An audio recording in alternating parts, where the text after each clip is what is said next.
Good morning, Rise and Freedom. I'm Austin Peterson. You're watching and listening to the Wake Up America show at wakeupAmericaShow.com. We've all got a reason to be happy. It's Friday. Of course, Freedom Family Friday means that we've got another reason to be happy, which is that the lovely Stephanie Peterson is joining us here today. Hey, Steffi. Hello, I'm here. You look kind of cute.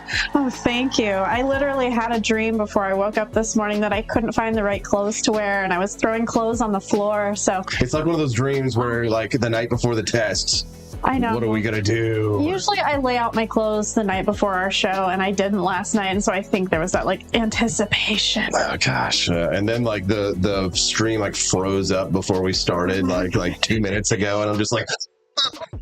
We were sitting here 15 minutes ago, like, we're so early in London. Everything's twiddling our thumbs, song and dance, and then, like, right at 7, we're like, oh, crap. Everything started falling apart. Yeah. So, that's unfortunate. But we do have a great show for you today. We've got some great content starting at the top of the show this morning. An anti-cop Minnesota Democrat gets assaulted. She's one of those defund the police type Democrats. Mm-hmm. Well, this is what democracy looks like. She posted a selfie yesterday of herself after she was assaulted, and it looked kind of like fake blood, right? Which is it really looked like makeup because it was dried, right? Like paint, yes, honestly. Right. So it made me think, perhaps this is somebody pulling a Juicy Smollett, right? Jussie Smollett kind of a thing. Yeah. But we're going to talk about that because again, this is what democracy looks like. We'll talk about that at the top of the show. Then after that, we're going to speak to Brian Nichols from We Are Libertarians. You know Brian, right? Yeah, he's cool. Yeah, Brian Nichols is going to join us on the show today, and I'm looking forward to talking to Brian. I think it's his first time on the show. We haven't had him on in quite some time. His show during my YouTube days before we were even together. So we're looking forward to having Brian because apparently he's also kind of a Vivek Ramaswamy fanboy, right? So a lot of people have been giving Vivek crap, but I've got reasons to like the guy. Sure, there's plenty of things to be skeptical about. He's a politician, as you should always be. You should be skeptical about media people like us as well. But I'm going to play some clips and some of the latest clips that I really enjoy from Vivek, and then we'll talk to Brian Nichols about that this morning at 7:30 a.m. At 8 o'clock a.m., Jimmy Fallon is now getting the Ellen DeGeneres treatment. Did you see this? Hear this story? Yeah, I did read about it. Yeah. So apparently Jimmy Fallon is being accused of creating a toxic work environment at the Jimmy Fallon show. We're going to talk about that this morning and about, parasocial relationships. I know a thing or two about those. Yeah. So what is a parasocial relationship, Stephanie? It's basically a relationship that you have with a celebrity or a public figure, right, as a normal person. Right. Okay. So, but parasocial makes it sound kind of like parasite. Yeah, so it's where you literally feel this deep connection for this person that you don't even know who's in the spotlight. Right. And you feel like they're one of you. And you're equal with them. You might know a little something about that. Yes, I had a parasocial relationship with you. Okay, well, we'll talk about that today, and that should be awkward and fun. Yeah. And then we've got, what else have we got on the show today? So apparently the word spooky, we can't say the word spooky anymore. You got to bleep it. You can't say the word. So when we say spooky, we got to go like, wait, yeah, when you say the word spooky, you can't say it. Here it is. Yeah. And I see a little girl like you. Dun, dun, dun. It's a spooky little girl like you. Dun, dun, dun, dun, yeah, dun. I just learned about this yesterday. I had no idea that there were issues with that word. Yeah, well, there aren't issues with this word. It's just that everything is racist, and so therefore nothing is.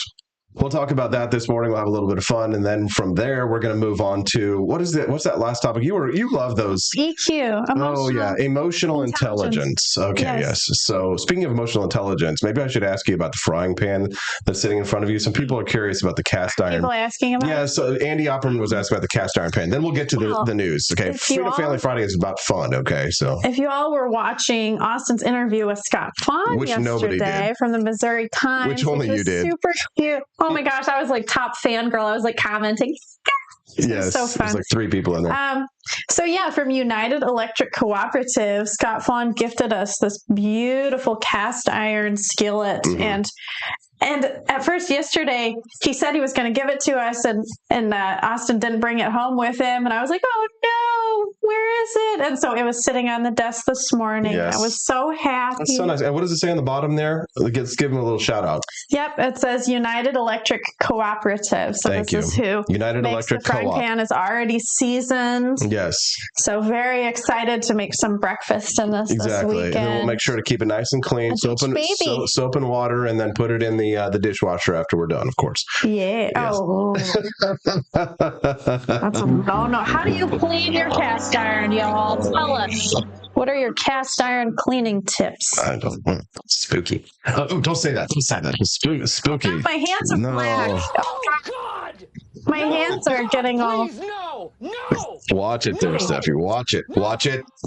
Stephen Crowder might say. If you're just tuning into the Wake Up America show, don't forget you to click like on the channel that you're watching us on. And if it's your first time watching us today, make sure that you subscribe so that you can get updates whenever we go live. We always appreciate our regulars, but we always want to add new friends. And if you want to have your voice heard on the show today, you can do more than just like and comment and subscribe. You can also text the show too to let us know what you're thinking. And if you think there's any stories that we might be missing, send them in at 573-319-1586. Again, you can text the show today at 573-319-1586. So since we had a little bit of those technical issues before we started the show, I'm going to have to do this live while you watch. Add the source here so you can see the picture of this Minnesota Democrat. Behind the scenes. Yeah, exactly. Behind the scenes. So you'll see me literally like popping this onto the screen live. Here we go. There we go. And boom. There we go. All right. So this is this woman, anti-cop Democrat. Sure. A Minnesota Democratic Farmer Labor Party official. Sounds like NSDAP type stuff. Minnesota Democratic. What is NSDAP? What? Does anybody want to tell her what the NSDAP is out there? Remember, Stephanie, when I made that joke yesterday about you were talking about how you should write a book, and I was like, you should call it, what should we call it? We should call it My Struggle. My Struggle. I was like, yes, we should have you write a book. It's like, why should it be called My Struggle? And then you started talking about Hitler, and I was like, and what would, no, I go, you should write it. I go, you should write it when you go to jail. I was like, you write your book, you take a year, go to jail, write your book called My Struggle. Yeah. And then I was like, what? Why? And I didn't get the connection between Hitler and My Struggle because I didn't know Mein Kampf meant My Struggle. Right. I thought Kampf meant something else. Exactly. So there was a pretty funny Friends skit with Joey Tribbiani in the show. Watch Friends. I didn't either, but I did see this one clip where he was talking about coming up with a stage name, and so the guy was like, how about, because his name's Joey, let me go Joe, we'll call her last name, call it Steele, Joe Steele. He's like, oh, that's a good name. That'll be my. He's like, in Russian, Steele is like Stalin. He's like, Joey Stalin, Joseph Stalin. That's a great name. Dear. Yeah. So. Wow. Oh no, that is racist. NSDAP is the National Socialist Democratic German Workers Party, whatever it is. It was a Nazi party. Stand for anarchy? I don't know. NSDAP stands for the German Workers Party, the Nazis party. Okay. So, a Minnesota Democratic Farmer Labor Party official. So it sounds like NSDAP, National Socialist Democrat. I got you. I'm here now. So she once vowed to dismantle the Minneapolis Police Department. She's now calling for tougher crime laws after she was beaten and bloodied in a carjacking outside of her home this week. Wah, wah. I mean, even her leg was broken. I mean, I just wonder what these people were doing to her. They beat her up pretty bad. Her name is Shivanthi Sathanandan. Sathanandan? Sathanandan. Sathan not going to work here anymore. The second vice... Rhymes with cake. No, let's be vague. The second vice chairwoman for the DFL shared her news of attack in a Wednesday Facebook post where she fumed that the 4 young suspects need to be brought to justice. That's racist. Bringing these 4 young suspects. 4 young suspects is like code word for You know who for they are. spookies. But a minority cannot be racist. So she can't Correct. be racist technically because she is a minority. Because in order for you to be racist, you have to hold institutional power and be a Democrat. Because you can be a racist if you are a minority and a Republican. Because remember, they are essentially the new face of Jim Crow. And also there are Hispanic white supremacists now, because Hispanics are now the new face of white supremacy. Just, it makes perfect sense, right? Yeah. This is such a not in my backyard kind of thing. People are always like, oh, I don't want police except when I need them. She writes, I'm not part of the statistics. I wasn't silent when I fought these men to save my life and my babies. I won't be silent now. We need to get illegal guns. Maybe she didn't show the bobs and the jeans. She wouldn't have been asking for it. We need to get illegal guns off our streets. Catch these young people who are running wild, creating chaos. She's an NPC, so we should give her the... I like how she said illegal guns, because now I bet she believes in guns. But she's a Democrat. So she's an NPC, so let's read it in NPC voice. I'm now part of the statistics. I wasn't silent when I fought these men to save my life and my babies. I won't be silent now. We need to get illegal guns off our streets, catch these young people who are running wild, creating chaos across our city, and hold them in custody and prosecute them. Anyways. Wait, I thought the police department has failed the black community. What? Why are we trying to bring them back into the black community that's now? the beautiful part about it, because she just this is, I think, a year ago. Hold on, let me pull it. 3 years ago. So this was like during the George Floyd riots. Sorry, this is when she came out. Right. So this is what she says. She says, we are going to dismantle the Minneapolis Police Department. Say it with me. Dismantle, and she uses it. Thing. Of course, she does the clap thing, which is so annoying, but she also does she does it with the brown hands. The emojis. The clap hands emojis, but the ones that are like, but they're like the brown hands, you know what I mean? Oh my God, it's funny. I'm so glad that clapping thing is not a trend anymore. It was annoying. It honestly was very annoying. I hated that when they were doing that. So anyway, so as she's getting democracy to the face, she says, as allies, what can we do now? Listen and learn from our black siblings. Siblings? Are you guys really related? India is not really that close to Africa, to be honest. And then amplify this message right now. In this moment, the MPD, Minneapolis Police Department, has systematically failed the black community. They have failed all of us. It's time to build a new infrastructure that works for all communities. If you are still disagreeing with this basic fact, if you are still disagreeing with this basic, we can see every system here, a blue screen. They all sound the same. And so now she's calling for stronger laws. So she said that Minneapolis Police Department didn't have any place in their schools, right? But these people should not have been on the streets. They should be in prison. Have justice brought on them. Oh, really? Yeah. Really? People have been found. Her car was found. Mm-hmm. But the suspects were not found. Right. Now her children are traumatized, which I do feel bad for her kids. That I feel bad for. The kids didn't ask for it. Exactly. Yeah. So, anyways, if you're just tuning into the Wake Up America show, good morning. I'm your host, Austin Peterson. We're glad to have you here. It's Friday, so we're so excited. Yes. Nap. Everybody's working for the weekend. Sleep. We're all going to have a great weekend. I hope you guys have a good weekend. Help us have a good weekend and a great day by clicking like and subscribing to the channel. Freedom Family Friday is usually the day when we do our little begging act. So don't forget that even though we've been demonetized on YouTube, Rumble still allows you the opportunity to make what they call rants. It's not a super chat, but if you're enjoying the content of the show today, kick in a little bit in the tip jar. Just kind of consider us to be like little singing little sailors. I used to sing in the subway, right? Remember? Right. I used to be, they call that a busker. Little busker. A busker is someone who goes and sings like on like the train or out in public, like a circuit, like a performer in public, right? Let's call those people panhandlers. So they're not panhandlers as well? No, I was not a No, I was not a panhandler, Stephanie. When I first moved to New York City and I was playing guitar in the streets, I was not a panhandler. I was a busker. Okay. Thank you. A panhandler. First of all, a panhandler is someone who holds a pan, who just begs for money, right? It doesn't do anything for it, right? If you're a panhandler, good one, Stephanie. Very funny. There we go. Nice pun.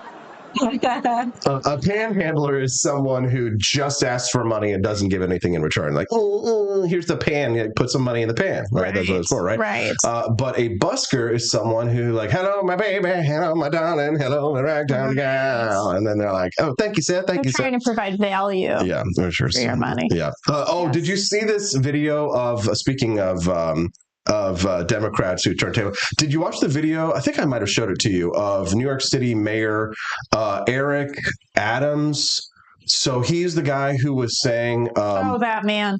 Yes, I did see it. Of him talking about migrants in their city, like, and how they're really messing up New York. Yes, dude, this is a guy who you would have said 4 years ago, when Donald Trump was president of the United States. Mm-hmm. If Donald Trump had said something like this, we would have been no end to how, like, right. Donald Trump is racist, all this crap.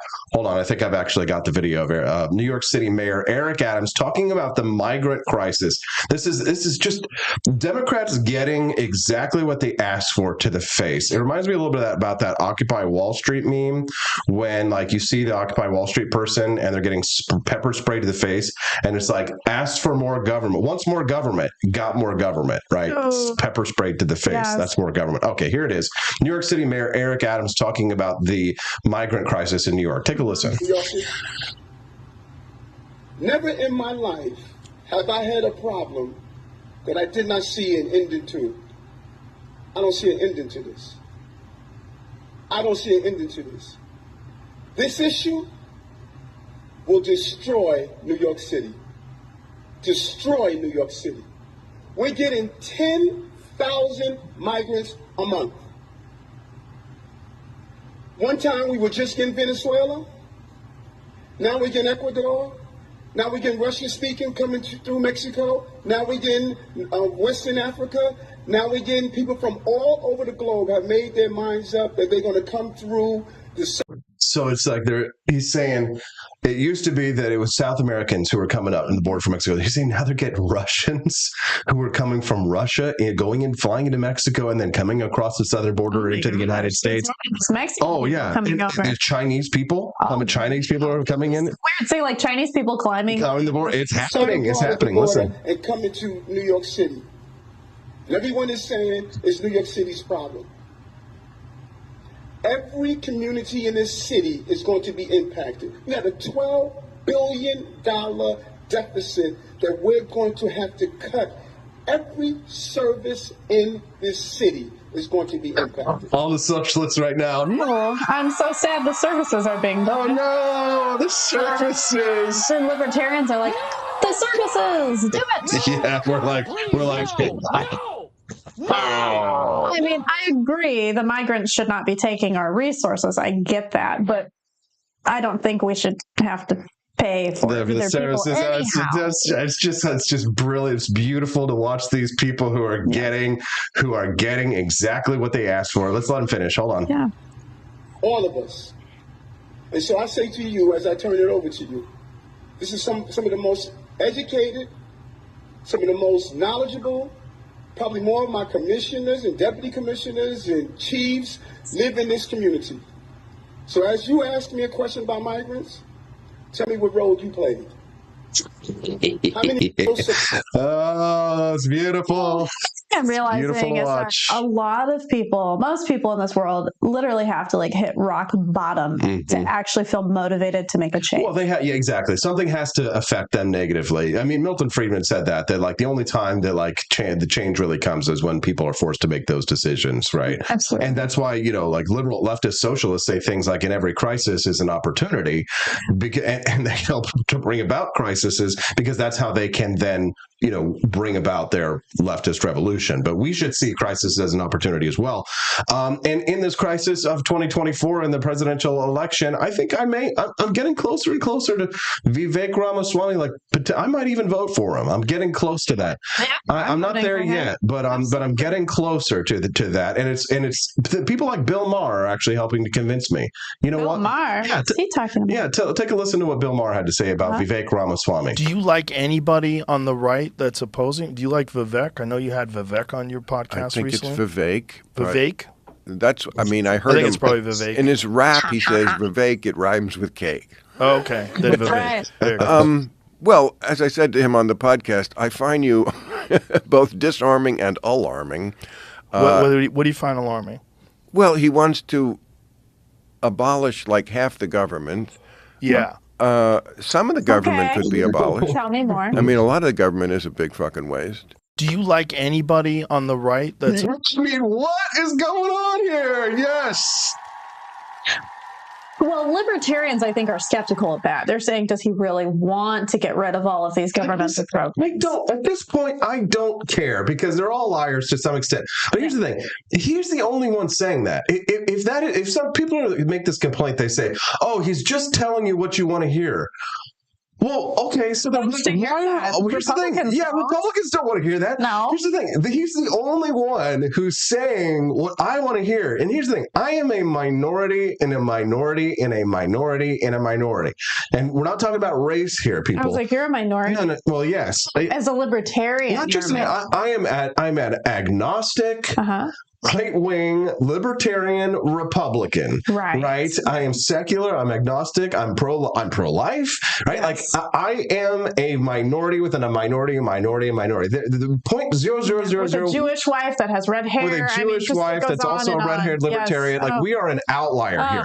So the fact that there is a presidential candidate anywhere who says what we want to hear, I mean, listen, I don't care if he doesn't mean because I want to hear that. Okay, I just want to hear it. All right. I don't. We may not see liberty in our lifetimes, but I'd like to hear it. Tell me lies. Tell me sweet little lies.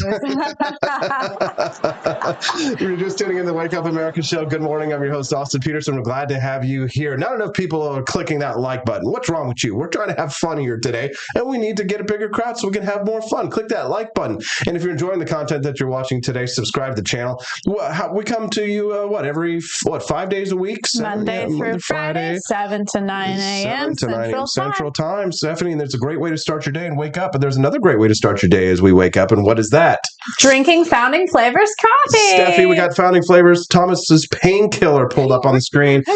Right to your left over there is a big, beautiful bag of Thomas's coffee. Tell them about all of the delicious flavors that we have for them at the shop. Well, if you love the Founding Fathers, then you are in luck. Check out all of our varieties of coffee. We have light roast, medium roast, dark roast, decaf, and single origin. So we have Jeffersonian Java, Washington's Revolutionary Roast, Adams' Patriotic Perk, Franklin's Electric Elixir, Thomas's Painkiller. Am I forgetting any? I don't think you got them there. Oh, Betsy's Liberty Lullaby. That's the one I drink because I don't do caffeine. There you go. So check it out at ap4libertyshop.com. That's right. ap4libertyshop.com. All right, when we get back, all right, like Corey and Callie says, right, at least if they're going to do me dirty, at least Vivek will talk sweet to me. Brian Nichols. Bob's and Vagine. Only for the Bobs and Vagine. Yeah. Brian Nichols is going to join us from We Are Libertarians. We'll talk about Vivek when we get back on the Wake Up America show at wakeupAmericaShow.com. And I approve this message. Believe me, Austin Peterson is the best. He's got the greatest Wake Up America show I've ever seen. Whenever I tune in the mornings and watch the live stream, let me tell you, he has got the absolute best content. I love his guests. It's just a total blast to watch. And I highly endorse and recommend the Wake Up America show. It's terrific. Believe me. Hannah Hello, my name is Kelvin. Welcome to Frenchy Bush. This is my Didi's website. Now I've decided to speak to you with my real voice for the first time ever to tell you about how cool Frenchy Bush is. But I've decided that this is the perfect opportunity to share with you. Frenchy Bush is a good website. You should follow us on socials. If you like Frenchies or any kind of bulldogs, me and my new brother George are going to try to make your life more fun. Hello, I'm George. My neck isn't really thick yet, but it will be. We are so glad you're here. Please ignore my floating eyeball. It helps me spot predators who might be approaching from the sides. Didi made Frenchy bullshit to review things that he uses on me and my brother to tell you if it's good or bullshit. Take this collar, for example. Didi really likes it. Didi said it's really handy because us Frenchies got thick necks. Need something really tough. People think Frenchies are little, but if you look at us from below, you can see we are really pretty buff. Beefcake. Yes. Look at my creamy thighs and chest. Yes. You like that? Big brother, please focus. Frenchy Bush. Please follow us for more great content and read the Frenchy Bush blog for more fun and cool stuff.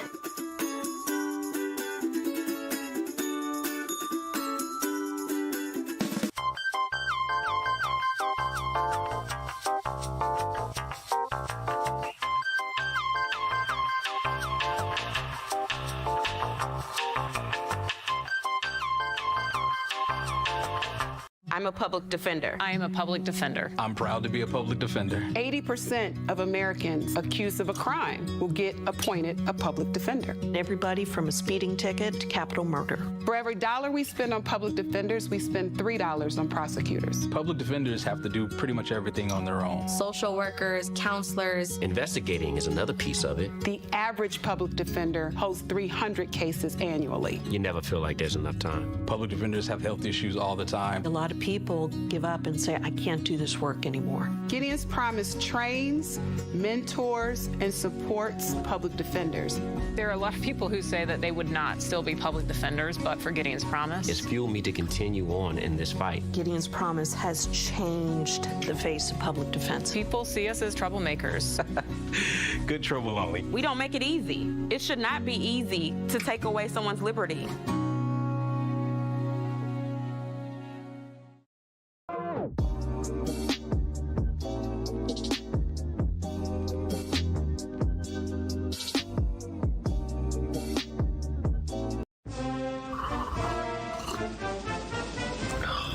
Tired of spending your hard-earned money on woke corporations that don't share your pro-freedom values? Fed up with sipping liberal lattes and progressive cappuccinos? Introducing Founding Flavors from AP for Liberty Shop. Get your day started with Washington's Revolutionary Roast. As robust and principled as the man himself, this blend is the shot of energy heard round the world.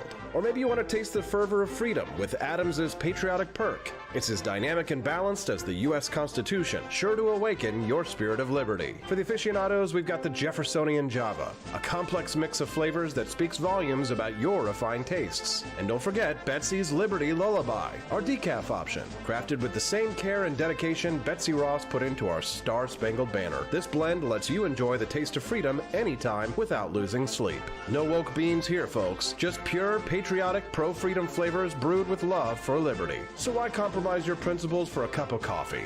Stand up for your values, perk up your patriotism, and start your day the American way. Get your founding flavors at apforlibertyshop.com.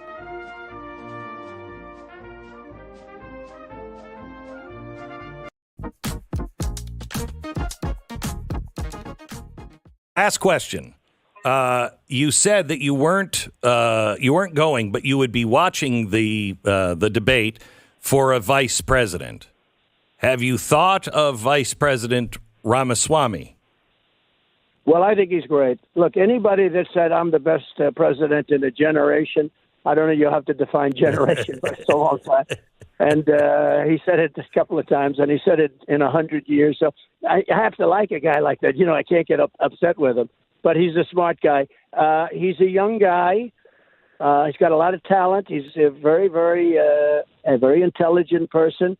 He's got good energy, and he could be in some form of something. I tell you, I think he'd be very good. I think he could be in some form of something. I tell you, he could be very good. Good morning. I'm Austin Peterson. Wow. Welcome to the Wake Up America show. It's Freedom Family Friday. That means we have the lovely Stephanie Peterson here as well. Hi. Steffi P for Liberty. Yes. Vivek might be VP. I mean, here's the thing. Donald Trump is probably going to win the nomination. So if he picks Vivek as his VP, I might be a little more enthusiastic to vote for Donald Trump this time than last time because I wasn't the biggest Mike Pence fan. I don't know. But, a lot of people are telling us that Vivek he's not like cake. He's more like a snake. They say that he is a pharma bro and that he was paid by George Soros and that he's a plant to try and stop Ron DeSantis. Well, it's like, okay, he's telling us what we want to hear, they say, but like nobody else is telling us what we want to hear. Let's hear from somebody else in the libertarian sphere to hear if Stephanie and I maybe are just crazy, or maybe we're not. Maybe there's somebody else who likes what they hear as well. Brian Nichols from We Are Libertarians is joining us live right now. Good morning, Brian. Thanks for joining us today. Good morning, Austin, Steffi. Great to be on today. Thanks for having me on. Yeah, so Vivek, is he like cake or is he a snake? I'm leaning towards cake, my man. I mean, libertarians, we got to get out of our own way, right? If it was 15 years ago and we heard, hey, there's a guy on the GOP debate stage, not named Ron Paul, who's going out talking about cutting, not just cutting, eliminating the Federal Reserve, eliminating the FBI, eliminating the Department of Education, and going through all these different three-letter agencies and bureaucracies, we'd be like, who is he? Sign me up. I want to learn more. Yet, for some reason, here we are in 2023. I don't know if it's that we are all cynical or if the past 3 years our trust has been completely shattered or what. Yeah. But Vivek easily across the board, I think in the GOP field has been the best candidate, notwithstanding Ron DeSantis. I think Ron DeSantis from a not just a political standpoint, but actually looking at what he's accomplished as governor of Florida, I think he's done a really great job, especially with COVID. But looking at across the board, a lot of these major issues, especially when we're talking about, I think where we're spending a lot of time, and frankly, we need to be spending a lot of time in this cultural arena, Vivek is obviously the one who's doing the best, and he's doing so through a libertarian perspective. He says that he wants to stop spending billions of dollars on Ukraine. He wants to defend national security. The only war that he wants to get involved with is declaring a war on the administrative state. I'm like, oh my God. Sign me up. Yeah, the teachers unions. Exactly. He called Democratic Representative Ayanna Pressley, who said that we don't need more brown faces who don't represent brown voices. He called her the face of the modern KKK, and then doubled down on Chris Cuomo's show, and then tripled down to Al Sharpton, who tried to call him out on it, and explained exactly why the woke left and the racist, I won't call them right, but why the Nazis and the woke left have so much in common. I mean, who else in the Republican Party has the guts to do something like that, say something like that, and can get away with it? And let's be like completely transparent too, right? Like even back in 2016 and 2020, not even Donald Trump was going this deep into his approach to trying to sway over and woo the Republican GOP base. And Vivek not only is going out of his way to directly target those individuals based on actual issues, things that he has direct ability to impact, but he's also going out and talking to your libertarians. He's talking to just your average disaffected American voter. And that's who we should be speaking more to. And again, I don't know what it is about us libertarians, if we're allergic to success or whatever it may be, but Vivek easily, since Ron Paul has been one of the most notable figures, okay, excluding maybe Rand Paul, but did Rand Paul even make this much noise during his 2015 presidential run-in for the GOP? No, like Vivek is easily causing more of a headache for the GOP establishment, and I love it. How dare you? How dare you? How dare you? How dare you? How dare you? How dare you? Thank you, Greta Thunberg. And also thank you, Quest Fanning, who just dropped in the tip jar as well. And we also got one from Studio 314 earlier. Yeah, thank you. He gave us $5 for Bob's and Virgin. So thank you very much. We all appreciate you very much for that. If you're just tuning into the Wake Up America show, good morning. I'm your host, Austin Peterson. We're glad and grateful to have you here. If it's your first time watching the show, we do hope that we can earn your subscription today to the Rumble channel that you're watching us on. And we are streaming on some other channels as well. But all the cool kids hang out these days at rumble.com/AP for Liberty, where the Wake Up America show streams live every Monday through Friday from 7 a.m. to 9 a.m. Central. So we hope that we can earn your like, your subscription, and hey, maybe even a couple of dollars in the tip jar. We're panhandling. We do have Steffi's got her pan, and she's going to grab it by the handle. So she'll take all your donations right there in her cast iron pan right there. So. We're speaking to Brian Nichols from We Are Libertarians this morning to see if we're going crazy or if we are the only libertarians who think that Vivek Ramaswamy is saying a lot of good things. Here's why I think, Brian, that he is getting attacked from all angles right now. It's because he's actually getting attention. Here's the thing. The polls are showing, they say, oh, he lost points in the polls from behind. But I mean, if he doesn't have a chance, why are so many people attacking him? Bingo. And he's doing what works in the 21st century arena right now in terms of reaching new listeners, right? New ears. And he's doing the approach that RFK Jr. is doing and is having success on. And that's going out independent media outside of the traditional corporate infrastructure. And he's having amazing success. Why? Austin, you hit on it right there in the very beginning of our conversation here. You have these back and forths on the more traditional corporate media that's condensed down to 5-minute sound bites, if not less. Whereas when Vivek, RFK Jr., they're going on these long form, 45-minute, hour and a half, heck, 3-hour-long podcasts, and they're digging into these issues in hyper specific detail. I've heard Vivek go through and outline in detail how he would go through and dismantle the federal bureaucracy line by line. And that right there speaks to not just having an idea, but rather a plan. And that, I think, speaks to why you're absolutely right. So many folks are terrified of Vivek because he's not just the talk and the bluster. He has the wherewithal and the understanding of how to go into the government and actually take this thing down piece by piece using the context and the experience he built up there in the private sector. I love it. I don't see what there is, that folks are so afraid of. Yeah, there's things I want to hear him dig more into. You mentioned it earlier, the Soros donations, the big pharma questions, right? I want to hear him dig a little bit more into those. And frankly, he has in many instances. I just think, we have to stop getting in our own way. Like we have to stop letting the idea of perfection being the enemy of good. And Vivek is more than good. He is absolutely one of the best candidates we've had from a libertarian perspective in decades. I ran into that so much when I was running in 2016 as a libertarian that yes, you people are allergic to success. They don't, and you know what it is? I think my mom used to say it like this: it's the crabs in a bucket theory, right? If you see, because so many libertarians and so many right wingers are so black pilled, Brian, right? That like they don't think that there's anything that can be done, and some of them are actually like collapsitarians or accelerationists who are trying to bring about the collapse of society because they don't see any future for it. So when they see people like Vivek, who actually, in my opinion, he's the only one who really is presenting a positive, optimistic view of the future for the American Republic, and saying, and he hasn't embraced what is, I would say, the mainstream narrative on the right now, which is very much America in decline, America in its final days, and the final days of the Roman Republic. But Vivek gives us a very different view of the future of America. And you, as someone who just had a baby, congratulations. That's probably very, very attractive to you. Absolutely, right? Like, I mean, I had on my show Daniel Miller from the Texas Nationals movement, and they're talking about Texit, right? And we're hearing this come up more and more frequently in conversation, the idea of national divorce. And it is very attractive, especially to folks more in the liberty camp, because we hear the idea of, oh, okay, let's get rid of this federal bureaucracy. Let's get rid of this federal Leviathan. Let's limit things down to the states. Let's limit things down to localities. But to your point, right, Vivek is speaking more towards this American, this patriotic value of, while we do have our differences, we are still in the mindset of e pluribus unum, of many, one. And trying to bring back that mentality of, while we have our differences, and they may be differences of opinion, differences of culture, differences of religion, those things don't matter.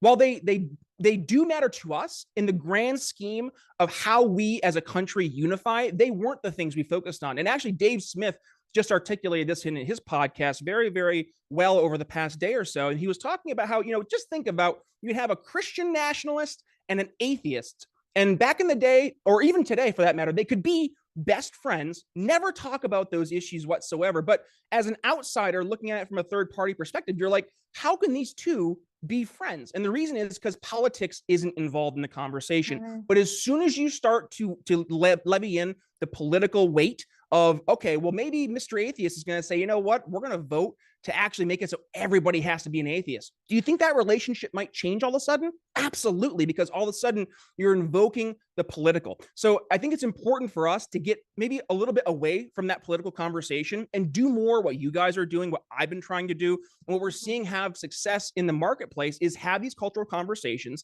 enter into spaces that people are, maybe they're not as guarded, and they're not looking at things through that political perspective and more open to hearing things through a different lens, and then be able to use, as I teach over in my show, The Brian Nichols Show, the ideas of sales, the ideas of marketing that we see work in the B2B and B2C space and bring it to the world of politics to help plant some seeds and build long-term success. While I understand we're at a very dangerous point as a country, we can't have things fixed overnight with a flip of a switch. It's going to take time, and it's going to require us to do the legwork, which means going out, having these conversations. And yes, they will be uncomfortable at times, but that right there speaks to why I think Vivek has such a unifying message and he's trying to bring people in, is because he wants to see the ability for us to go back into having these rational discourses without the emotional political part pulled in, making it so we're unable to communicate. I think that's the root of why Vivek's message beyond the libertarian world is actually echoing to a much larger, broader audience. Right.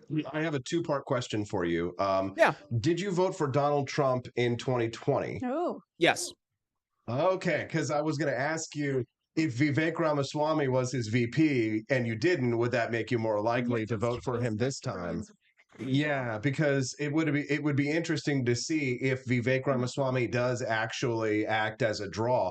I would like him so much more than Carrie Lake or Marjorie Taylor Greene, like everybody is talking about and all this stuff. I'm just like, two businessmen on the ticket. I remember what the economy was doing when Donald Trump was president last time. Were there things I didn't like? Yes. I didn't like the tariffs. I didn't like how he handled COVID. I didn't like how he handled Anthony Fauci. I didn't like his Operation Warp Speed or any of that crap. But I liked that he actually did put America first. Like, I liked that Donald Trump actually went out in the international community and said, "Hey, listen, Europe, why don't you step up and pay for your own security a little bit more?" Or just a simple fact that he didn't even have to do anything when it came to border policy. But the fact that he became president and said, "We're going to enforce border policy," that was enough to get people to turn around and say, "Okay, well, we better not, pour across the border," right? And so now we even see Democrats, and I love watching Eric Adams squeal. The mayor of New York, we played that clip a little bit earlier, watching him squeal about the migrants. They're coming in 10,000 a month. We're going to have to help us. We're going to have to cut services. Oh, no. Now, the theme of today's show is Democrats getting what they want and getting it good and hard, and certainly they have been getting it good. H.L. Mencken's smiling in his grave somewhere. Yeah, exactly. Democracy is the theory that the common man knows what he wants and deserves to get it good and hard. We're talking to Brian Nichols from the We Are Libertarians podcast. What's the question to Brian is, do you really think that Vivek could win the nomination for the Republican Party for president? He needs a lot of help in order to get there, right? Yeah. Right now, I mean, just elephant in the room is Trump, right? Trump is predominantly just going to lead the polls right now at the 45% range. I think I saw him most recently. The closest competitor is Ron DeSantis, and he's polling in like 17-ish, I think last I saw. Vivek, a little bit behind there. So what would need to happen, Steffi, to your question, is that either something has to happen with Trump, right? Whether it's something happens with the indictment, something happens health-wise, whatever it may be, where Trump is no longer able to serve at the top of the ticket. That's number one. Number two would be something would have to happen where the B team, shall we say, of the GOP folks who are running, they would have to likely coalesce in dropping out and saying, you know what, we understand that my 3%, your 4%, your 2%, it's going to go nowhere. Yeah. And if we really want to have a conversation beyond Donald Trump to have a choice, it's probably going to come down to 3, maybe 4 candidates. Donald Trump, Ron DeSantis, Vivek Ramaswamy, and Nikki Haley. Nikki Haley, was just a poll that came out, I think it was CNN did the poll, or maybe it was Gallup, and it showed that Nikki Haley right now looks to be the GOP's best chance to defeat Biden. I call BS because I think anybody right now has a good shot to beat Biden, who is obviously on decline, is obviously a shell of his former self. And frankly, I don't believe he'll make it to 2024 from a physical standpoint or a mental standpoint. They'll probably put somebody in like Gavin Newsom or Michelle Obama, somebody like that. But when you look at the GOP right now, Could Vivek win if it was him versus Biden? I absolutely think so. But would he get past someone like a Donald Trump? I don't know, which means I think you're on the right path there, Austin, with your question. Does Vivek make sense as a VP candidate, or maybe even as somebody in the administration? Absolutely, and I think that would in fact set him up for success going into 2028, or potentially something at a state level, or maybe Congress or Senate in 2026 there for the midterms. I tell you what, I'm going to make a pledge right now. Okay, I'm Do going it. to make a pledge because I have not ever worn a MAGA hat, a Make America Great Again hat. You have the make taxation theft again hat. Okay, yes, and we sell those at apforlibertyshop.com. But I will tell you this right now: if Vivek Ramaswamy is Donald Trump's VP pick, I will wear a MAGA hat. I will wear a MAGA hat on this show. I will be shouting "Make America Great Again." Admittedly, part of it is because the economy has been so terrible under Joe Biden, and because things have been so bad under his administration that I'll just be thankful to have anybody out there. But I'll actually be glad to have somebody at least a heartbeat away from the presidency. And Trump's an old man. I'm not saying I want bad things to happen to him, but you never know what could happen. And I think Vivek Ramaswamy, while he may not be a perfect person, and he's got his flaws, and I'll admit them, and agree with people who criticize him on some of the things that they say. Likewise, but I still think it's far and away better. I can imagine having a young president, right, 38, 39 years old, who's actually cognizant, right, and I think he would be a good leader and a good role model. Right, he's very inspirational. And then, here's the thing: we've already got him on camera. I'm going to pull up a clip, Brian. The audience will be able to hear you for just a brief second, but I'll bring you back on here. Politico. This article came out an hour ago. Headline: Ramaswamy: former felons should be allowed to carry guns. They're trying to speak it. Where's my evil laugh? Here it is. Felons should carry guns. Oh boy. So he's for the Second Amendment. Yeah. Oh, dude, not only is he for the Second Amendment, but I'm pretty sure I played a clip where he said that he thought that that regular citizens should be allowed to own machine guns. Did you see that, Ryan? I did. Yes. Here. Yes. Give me a tank and a battleship. I'm at it too. That's right. Dude, talk about triggering the left. Oh my God. Maybe the LP should bring him in. Make America great again by making machine guns deregulated again. Anyway, so there it is. My pledge to wear a MAGA hat if Vivek Ramaswamy ends up being the VP. Like Gary Johnson. And by the way, well, go ahead. Oh, I was going to say, by the way, I don't think I've ever talked about the fact I actually voted for Trump in 2020. And here's the reason, because I'm sure that probably raised a lot of eyebrows for your audience, is that I had Jo Jorgensen on the show twice. Great lady, terrible candidate. There was nothing inspiring. There was nothing inspirational. And there was nothing I saw from her campaign that led me to believe it was going to actually make a difference. And that speaks to why libertarians have consistently had struggling in terms of getting past that third place threshold, trying to get to that 5% voter threshold, because we run candidates who they'll speak facts and figures, but they have, and pardon the expression, almost this autistic inability to have emotionally driving and connecting conversations. So in the world of sales, and by the way, we teach this over at the Brian Nichols Show, is in the world of sales, we talk about the importance of leading with emotion and then helping your prospect validate with facts and logic afterwards, right? So the emotional part, though, that's the actual trigger that causes somebody to make a buying decision. It's that facts, logic, and reasoning after the fact that they use to justify said purchase. When I looked at Jo Jorgensen going out and making her pitch to the American public, I didn't hear any emotional trigger. I heard a college professor going through and listing off why libertarians are right. That's great. That's the facts and figures. That's the reasoning. That's what you're going to use to help justify and get people to understand their vote. But to actually get them to flip that vote from red team, blue team, or the status quo, which in their case may have been not voting at all, she didn't do a good job.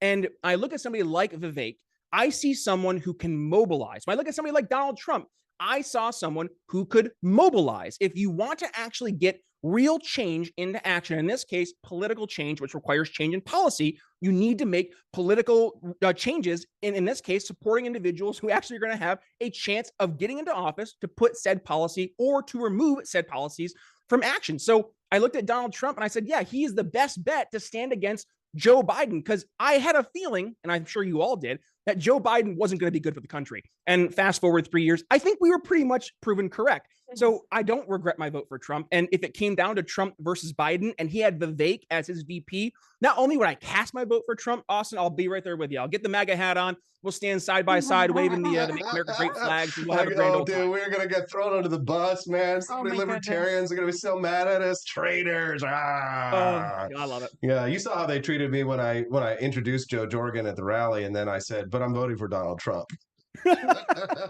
They were not. They loved you, Austin. They loved you. Yeah. Well, I mean, I work with libertarians, and I wish them well, and I have nothing ill to say about them. But I mean, at the end of the day, I'm a Republican now, and I want to make change in the Republican Party towards a more libertarian future for the American Republic. Because like you, Brian, I have a family and I'm young-ish, and I would like to see an American Republic that is not in decline. And I don't want everything to collapse. And I'm taking the white pill, for God's sakes, because I believe in American future and our greatness. Brian, tell us a little bit about your show and what you're doing over there with your business before we let you go.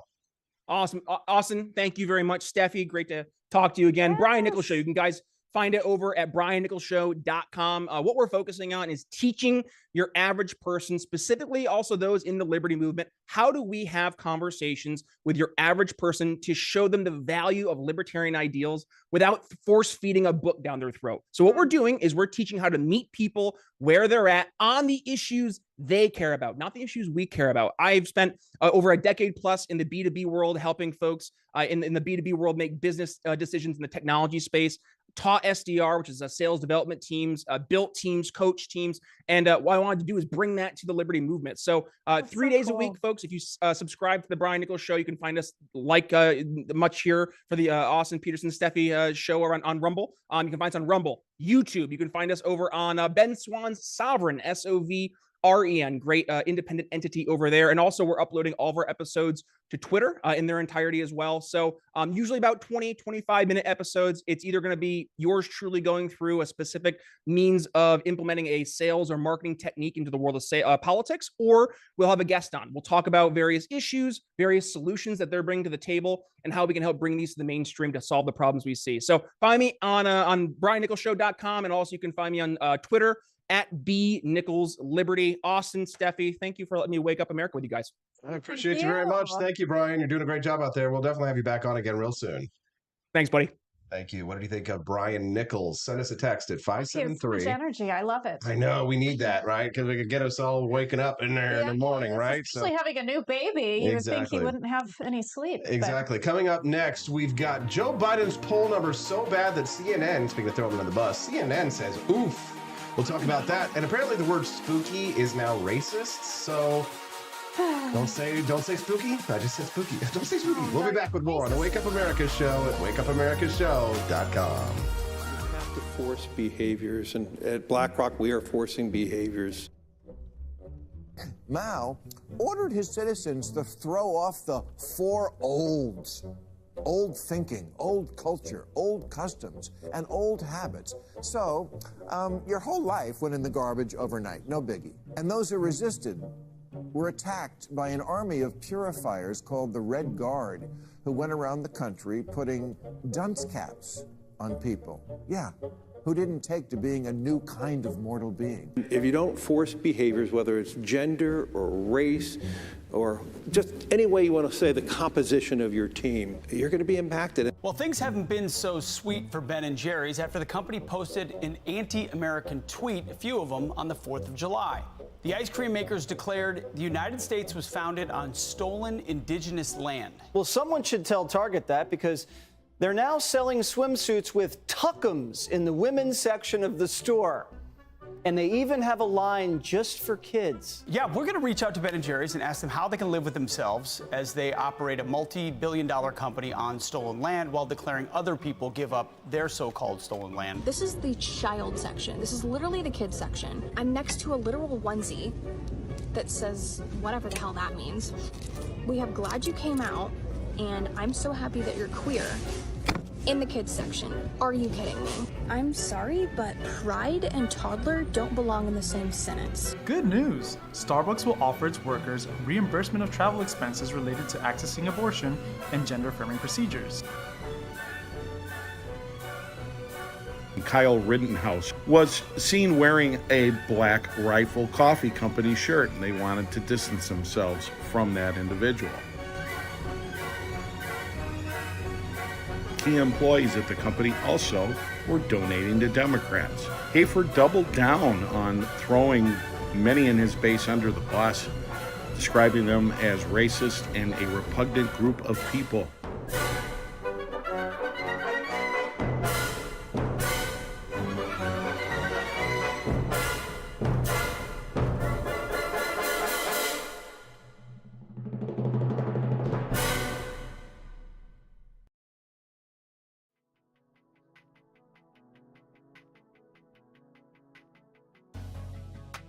Good morning, Rise and Freedom. I'm Austin Peterson. You're watching and listening to the Wake Up America show at wakeupAmericaShow.com. We're glad to have you here. It's Friday, so we're all in a good mood. At least I'm in a good mood because I've got my smoking hot redheaded libertarian wifey here with me, Stephanie P. Steffi!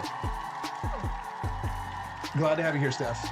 It's nice to be here. Looking fine as hell today. Yeah. Nice to see you. Appreciate that. All right, just keep those under wraps for me. Just for me. Gene for AP. Yeah. We appreciate you tuning into the show today. Don't forget, click like on the channel. And I know we've got over 120 people watching us live right now. Thank you very much for joining us.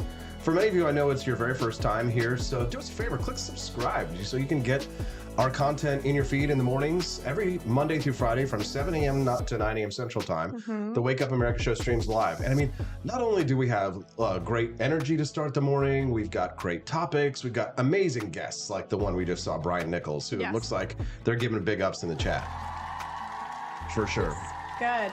Because he has a realistic approach to how to promote liberty. Exactly. You know, he's not just like, let me, sound like I have autism and just talk about facts and nobody wants to listen. It's so boring. He tries to market this information appropriately. I saw libertarians promoting some stream the other day, or no, it was they were asking libertarian candidates to come to a forum to discuss some esoteric was it something about monetary policy, right? Bitcoin? It was about like cryptocurrencies related to it wasn't even like central bank digital currencies, which some people are concerned about. It was like something like very esoteric in terms of monetary policy. And I was like, who is talking about this? Right? Like who cares? You gotta be relevant.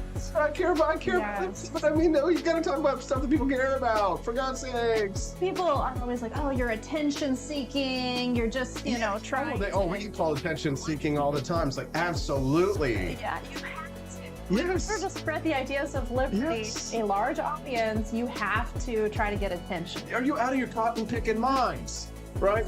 That's a racist term. Oh no. God, don't say that. No, did you say? No, God, please, no. You want me to hit you with my pan? Don't you dare hit me with that frying pan. This is my racist frying pan. Hey, we're doing a lot of that. Don't you throw me in that. Don't you dare. Don't throw me in that Briar Rabbit. There's another one. That's another racist slang we have. God, throw me that Briar Patch because that's from Songs of the South, which was the Disney movie that was canceled. The Splash Mountain. Yes, Stephanie. Scariest ride ever. I have a photo of us on that ride, and I'm like, that ride was racist. Screaming. Yes, and apparently now is the word spooky, but we're not yet at the spooky part yet, right? We're going to get to the spooky part of the show in a minute. Before we do, I just have to play this clip of CNN because I'm laughing so hard at how they started this segment talking about Joe Biden's approval numbers. Take a listen to this. Oof, problematic.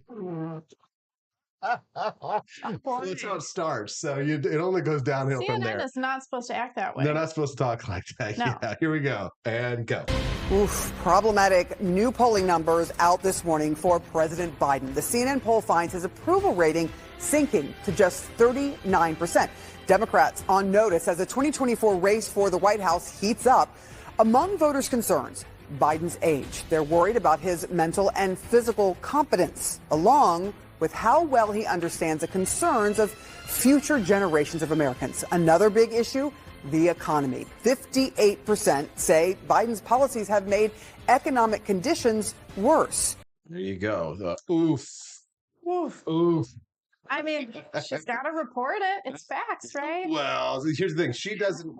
I bet you that anchor is not happy that she had to report on that because because everybody wants to get a job on CNN and MSNBC. They all want to get a job in the White House, right? So that reporter is not happy. This is definitely B team, and you can tell because she's overweight that they just put her in there. She's like the diversity hire, right?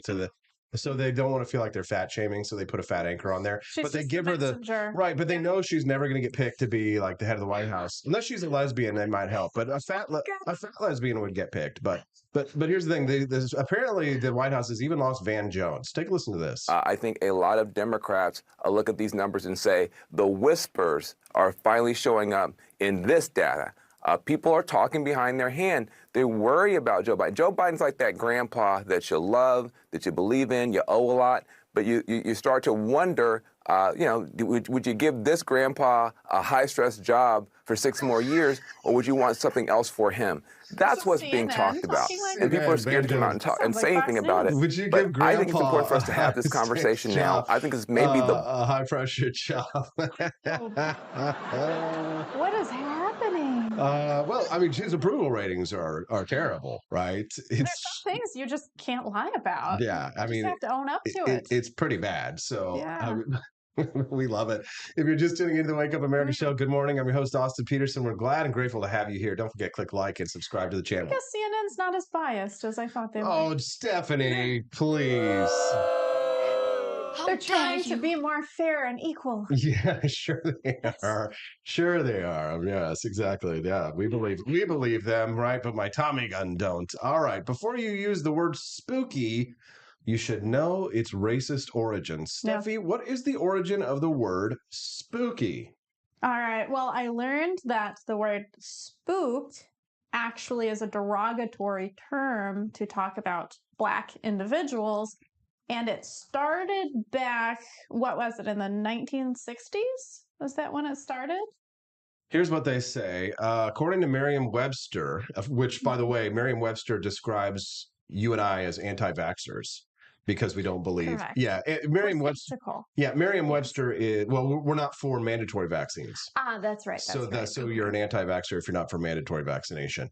But so I don't trust Merriam-Webster. Merriam-Webster has been politicized. Fake news, Merriam. Fake dictionary. Here's what Merriam-Webster says. The word spooky is defined as relating to, resembling, or suggesting spooks. A further breakdown of spooks gives way to the meaning ghost, specter, or an undercover agent spy. Okay. But the Dutch word describing apparitions, which first came into use around the 19th century, so the 1800s, took on a more sinister meaning around World War II, when white American soldiers started referring to their Black counterparts as spooks. Okay, so more in the 1940s. Yes. Gotcha. So here's the thing. Before you use the word spooky, you should know its racist origins, writes Newsweek. Okay. And as we head into spooky season, this article starts getting shared around. Janice Williams writes, you should know it's spooky. Spooky has racist origins. But I'm sorry, I'm going to say a bad word. If you got kids out there, here comes the bad word. Okay. That's bullshit. The title of the piece says you should know its racist origins. That's not the origin of the word. It's basically like saying the Gadsden flag has racist origins. It's that, right? yes, exactly. We have to go back to when it actually started. You have to make that up. But even the Gadsden flag wasn't associated with the Confederacy. They made that up entirely. Yeah. But here's the thing. Before you use the word spooky, you should know its racist origins. That's an incorrect headline. You could say, before you use the word spooky, you should know its racist past. You could say that people did use it in a connotation. It has a you could say connotation, but origins implies that the beginning of the word, original usage, for the word spooky was racist, which is not true. Yes. Now you were concerned initially when I was like, okay, so now that that's racist, what do we have to do? Sell a spooky shirt. And it's like, do you think that could possibly be distasteful, connecting spooky with this derogatory term and putting them together into one post? I just thought it'd be a little bit crazy. From the man who runs the AP for Liberty shop, I'm pulling it up right now. I've got the pictures up on the screen. Here's here's one of our shirts says Caucasians. Well, and I was even a little bit, scared to do stuff like that. Until the money started pouring in and we started selling them like crazy. Okay, I don't want to hurt anybody. Do you I know don't why? want to offend anybody. She was concerned about offending people until, as a member of the tribe, I was really scared as about a member of the tribe, my Jewish mother about that shirt. Stephanie started seeing the gold coins rolling in, and the shekels started to roll in. I did make a shirt that has the Hanukkah gilt on it, and it says gold standard. I thought that was funny. Okay, Yes. I did make that. Yes. Yeah. My mom actually does approve of the Jews shirt. She thought it was cute. Yeah, because all it does is say Jews. I know. We've also got a Vivek Ramaswamy shirt, but it's an unofficial one. It just says that one. Well, we've got an official one that says Vivek Ramaswamy.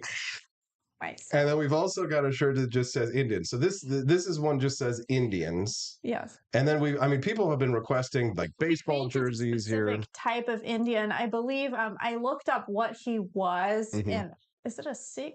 He's not a Sikh. Hindu. He's Hindu. Yes, Right. it's a specific type of Indian Chad that I had to choose. Our buddy Grant Sundberg, we saw him at the flow trip. He has the Reptilians shirt, the team, right? It's not super offensive to me. Well, it's offensive to reptilians. And the back of the shirt says, "We run this place." Yes. Yes. So all the lizard people out there are probably very hurt. We've also have Christians, right? They're represented as well. We've got the Christian Chads And the gays. Your brother has the gays shirt. because we're libertarians. And when I made this shirt, so my brother actually bought this one. Yeah. When I made this shirt of the gays, I've got two Chads here kissing. This is actually for most people who don't know, if you're not gay, the Will and Grace font from the show Will and Grace. Oh. So this is the font from the show Will and Grace. I didn't know that. I'm not gay. The gays. Okay. Why are you gay? So we've also got the shirt that says the colonizers. You can see the pilgrims. Yes. This would be a good one for Halloween. Actually, it says colonizers. On the back, it says, "We came, we saw, we gentrified." Wow. Yeah. This one actually, we have sold quite a few of these Mexicans. Yes, we have. People like the Mexicans shirt, right? Where they could just say you could be Mexicans. We're going to have to start getting a lot of those down to Texas if we can. But yeah, so am I concerned? Am I concerned about the spooky sweatshirt? Not so much. Well, the reason why I started calming down after you requested I make a spooky shirt is because I did a Google search for spooky shirts, and I found a lot of black models that had on a spooky shirt, and I was like, you know what? If they're cool with wearing it, I'm cool with making it. So you went over to Spocket and you found Get Spooky with it. Yeah. And we went to the AP for Liberty shop. Another spooky shirt too, and it just says spooky. It just says spooky. That's the sweater. But we also have a shirt that says Get Spooky with it, That's which we really think will be popular with the minorities this season. I think so, because it's like get jiggy with it. Yes. And we know that the minorities Will love Smith. to dance and sing in the meadows. Yeah. Oh, may the Wellermen come and bring us sugar and tea and rum. So get spooky with it, our fellow African Americans. That's why Jesus Christ is my nigga. Yeah, I mean, seriously, I had no idea spooky meant this. And I don't mean that in this shirt either. I so- don't mean to hurt anybody. I just want to say I that. do, because I have low emotional intelligence.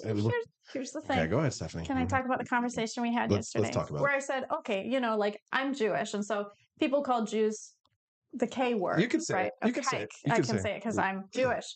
Yeah, right? Oh my God, you said it. Word. If somebody made a shirt, let's say there was some word like crikey, right? It's crikey. Someone's like, sell crikey shirts, okay? And then someone's like, but what about the racist origins of the word hike, And so it's like, I don't like being called kike either. So I understand if a black person would not like to be called a spook. It's just not nice, right? But it's like when you have words that mean other things now that have that other word in it, like crikey or spooky, then it's like. So where can people get their spooky shirt, their racist spooky shirts this season? AP for libertyshop.com. There you go. Go to ap4libertyshop.com. Get yourself some awesome spooky shirts, sweaters, and we've also got some awesome Halloween merchandise like Oh, the scary government shirt. That's a good one. We do. I got to bring back that commercial from last year with the spooky shirt, right? Remember the spook? We've got the government shirt, and then burn blunts, not witches. burn blunts, not witches. Yes. Very libertarian. Over at ap4libertyshop.com. Those there of you you go. who are for marijuana legalization. Yes. Only at ap4libertyshop.com. Thanks so much. We appreciate our friend Cheeky Mare who's joining us today. Cheeky, Thank you, Cheeky. you weren't there for a few days. We missed her. I think she had a work meeting. She had a work meeting the other day. Yeah, for sure. We've got a lot of great content for you left on the show today. Next up top on the show, we have got what? Let's see. Oh, Jimmy Fallon. Did you see this story about Jimmy Fallon? I did. To show toxic workplace. So this is what I'm reading this morning is that apparently Jimmy Fallon is having to apologize over his toxic workplace claim. So he's apologized to the staff at NBC's Tonight Show following allegations that he'd created a toxic work environment. He said to his staff on a Zoom call, "I feel so bad, I can't even tell you." So apparently Rolling Stone did an investigation where they exposed damaging allegations from some of his staff, his current and his former staff, and they had been telling Rolling Stone they felt belittled and intimidated. We've been seeing a lot of this, not just with like Ellen DeGeneres kind of started the trend there. And then remember Lizzo? Right? Yep, Lizzo. She was, what was she doing? Fat shaming people or something? Or no? She was fat shaming the back. What? Yeah, she was fat shaming her background dancers. Absolutely, like a fat shame, right? We fat shame. We had racist shirts. And Tucker Carlson. Not Tucker. I'm sorry. No. The other guy. Wait. Who was? Oh, Stephen Crowder. Well, him and how he treated his staff. Yes, yeah. He would show them his balls.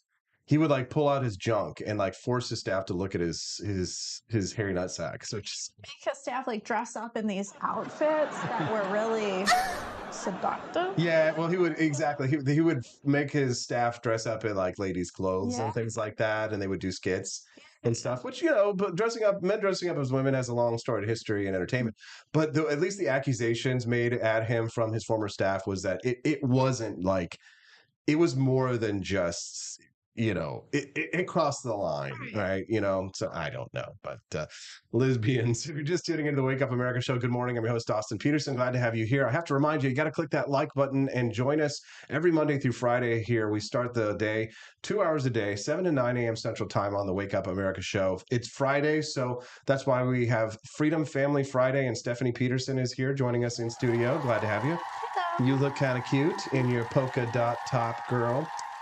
So you want to join us every Monday through Friday. We've got always lots of great guests, regular guests like Stephanie. And on Wednesdays, we get Judge Andrew Napolitano here on the show. Tuesdays and Thursdays, we play the game of Let's Make Camellia Blush. Daniela Pensack usually joins us on Thursdays, although she was out this week. And it's just an awesome awesome community of people who are out there. Let's give it up to the Cantina crew. Yay! We've been consistently over 100 people watching us live, which... It's really been a game changer for us, especially This is actually this week. It's the 1 year anniversary of the Wake Up America show. Yes. It's been and we've had a lot of ups and downs. And, last week was a big down when YouTube demonetized us. It took away a significant portion of our revenue. People stepped up. We brought everybody over to Rumble, and Rumble had been featuring us and helping us to build our audience over here on the platform. So we're grateful to Rumble. We're grateful to Scott Fawn. I gave Scott Fawn his gift yesterday, and he was happy to see that. He gave us a And gift. he gave us a gift as well. Cast iron skillet. Yeah, for sure. So we're kind of going a little bit out of order here because we're talking about Jimmy Fallon and his toxic work environment. And we're gonna transfer. We're gonna segue from this to a discussion about parasocial relationships. Because I read this article yesterday about 3 steps to distance yourself from a parasocial relationship. A love for the fictitious can lead you astray from real life connections. And you're smiling. Why?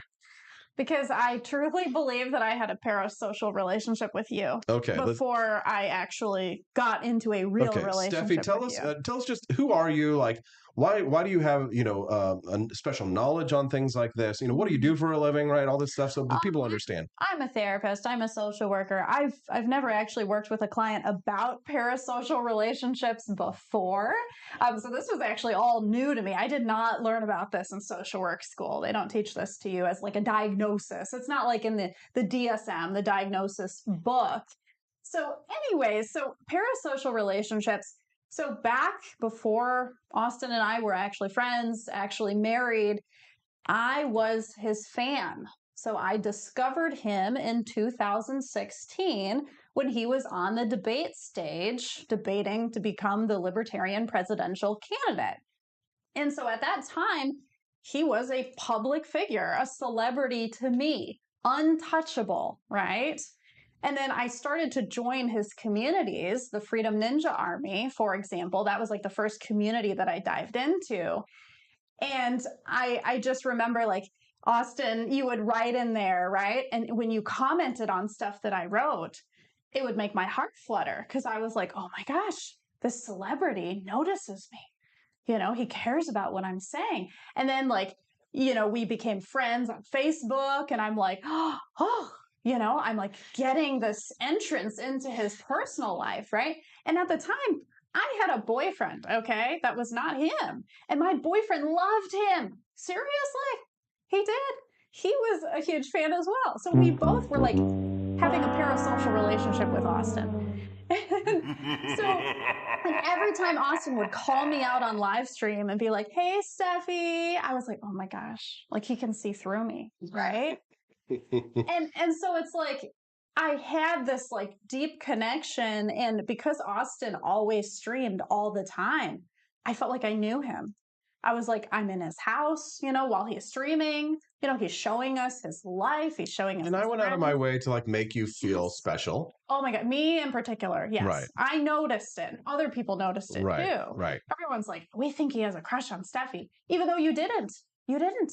But my parasocial relationship with you made me feel like you had a connection with me. I felt it deep. So a parasocial relationship can range from casual to intensely personal, right?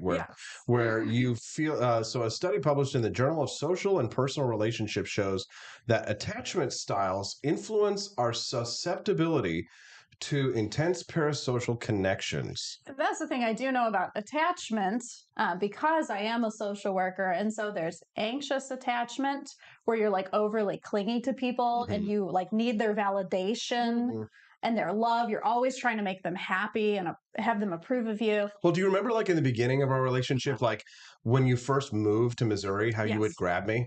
Yes. And like, I was kind of like, you calm down, right? Like I would like leave the room and like I would start to leave and you'd like grab a hold of me. Oh, I would.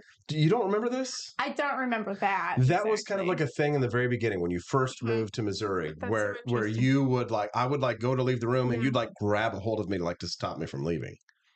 It's weird. Yeah. I don't know about that. Yeah. Yeah, I don't know about that, Chief. It was a little weird. I had to just kind of say, all right, just relax. I'll be back. You know, it's like, you know, I'm only going to go to the kitchen for whatever reason. And it was fine. Right. But so it was very intense. Okay. Right. Our relationship in the very beginning in that way. Yeah. Right. And then now we've kind of loosened up a little bit. And but a parasocial connection is with someone who is fictional. Obviously, ours crossed the boundary into real life. But a lot of people have really unhealthy relationships with celebrities. So when you see Jimmy Fallon or Ellen DeGeneres or Lizzo, for example, getting called out by their employees, it does break that sort of fourth wall that people have with entertainers. Oh, it does. So much so that it's like, oh, okay, well, now I realize that these people are human. People, for some reason, don't understand that these are human beings. Real quick before I let you jump in on this, we got to say thank you. We just made a sale. Jonathan, thank you so much, Jonathan. He got a Reptilian Overlords jersey. Oh. And he got a Thanksgiving debate team tee. Yes. Stab at that one. Thanksgiving debate tee. Good job. Thank you, Jonathan. Appreciate you, sir. Awesome. We will get that process for you today. So go ahead. So talking about attachment, so there's also avoidant attachment where you try to like keep distance from people and you like stay away from them. You don't like intimacy. Right. It makes you feel too vulnerable. And these attachment styles develop because of your childhood and your family of origin. And I've identified myself with an avoidant, anxious attachment. I have both, where I get close, but then I also go far away at the same time. And it's for people who had parents that were kind of touch and go, like you couldn't really predict how they were going to be feeling. And so that's why you kind of become avoidant, because you're like, I got to stay away. I don't know if that's going to set them off or not. And same with anxious. So anxious is where you're afraid of being abandoned. Well, okay, so let's get back to the beginning here, so we can really dial this in, because so number one, we just established this, that like access to celebrities' personal lives, through media and social platforms does not equate to a genuine relationship, right? So because we feel like we have more access to celebrities now, and we do have more access to celebrities now, we feel like more connected to them than we did before the days of social media, when celebrities were celebrities and they were far and away and they were aloof, and you would almost never see them unless you went to a red carpet premiere and stood outside and screamed at Hollywood Gathering or something like that. But now, because of social media, especially young people are really prone to this. They feel, and like YouTube stars, like there's so many different celebrities, right? I was never a real celebrity. I was a political celebrity, which is not, I don't consider that to be a real celebrity. Some people do, but it's an illusion, right? So celebrities, they curate their personas. And certainly I curated my persona as well, because the reality is the real me is a different person than like in public, to an extent, because it's like anything else. You don't get on stage and like, well, how you doing? Blah, blah, blah. You know what I mean? Like act like you act when you're sitting in your easy chair at home, stroking your French bulldog. Like you put on a show. Right. The whole idea is that when you go out there, I want to impress people. Right. You know what I mean? And most people, here's the thing, and that's what I learned, is that people want celebrity. Yeah. They don't want you. People will tell you all day long. I only know this as a personal celebrity, as a political celebrity, like D-list. But as a political celebrity, people will say, oh, I want somebody that I can have candidate I can have a beer with. That is not true. Yeah. People want a candidate that they don't want somebody in charge who they think is just like them, because most people are like, oh, gee, I don't know how that thing works. We better find somebody who knows what they're doing. And that person seems like a celebrity. He's smart. He's amazing. He's incredible. You want someone who's above you. You want someone who's above you. Yeah. People love celebrities. Yeah. They love having someone to look up to and to admire and to think is great, so that they can feel like they have something to attain, right? They have something to attain to. But there's only one thing people love more than looking up to celebrities, and that's destroying personal celebrities. Seeing celebrities get destroyed in the media, like the pictures of like the celebrity who got fat and old. Didn't we just watch like some woman the other day who was we watched? Oh yeah, she was like really beautiful. She was a beautiful blonde girl. Beautiful blonde girl who's an actress. Now she's just like overweight, and she really doesn't care about acting anymore. Yeah, they were asking her, would you like to get back into acting and stuff? It was like, and she was like, no. She was like, no, I don't want to do it. Like, she's like, I don't want to get back into that, right? She's happy with her life. So, but now that we have social media, we have access to these celebrities, people need to realize and recognize that you need to establish some boundaries, right? Boundaries for your media consumption, explore new interests, right? So, and be more critical of people, of celebrities, right? Be willing to think, hey, these people are flawed, Yeah. I mean, I completely trusted you 100% during your political race. And still do. Oh, absolutely. But I think I like trusted you way too much, before actually knowing you. I don't like how this conversation is going. I believed every single thing, about you. And I didn't think that there could be possibly other things about your life that I didn't know. I thought I knew everything. Well, here's the thing. It's kind of like, so we talked about these concepts that Jordan Peterson talked about, which is the concept of, so you didn't know that I had a dark side. Correct. Okay.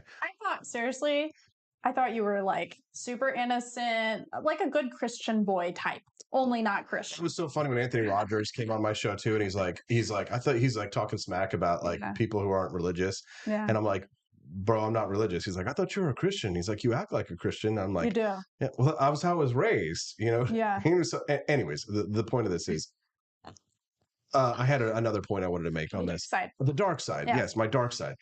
And I had to explain to you, I was like, that every good man has to have a dark side, because at first you were very resistant to this concept of violence in terms of personal defense, and also the type of combat, the verbal combat in jiu-jitsu that's necessary for you to be successful, not just in politics but in business as well. Yeah. So these are, I don't like that. That's not me. You don't like it. Yeah. But and I learned to like it because the fact is that if you're not good at it, you're not going to be a good celebrity, politician, or public figure or business person.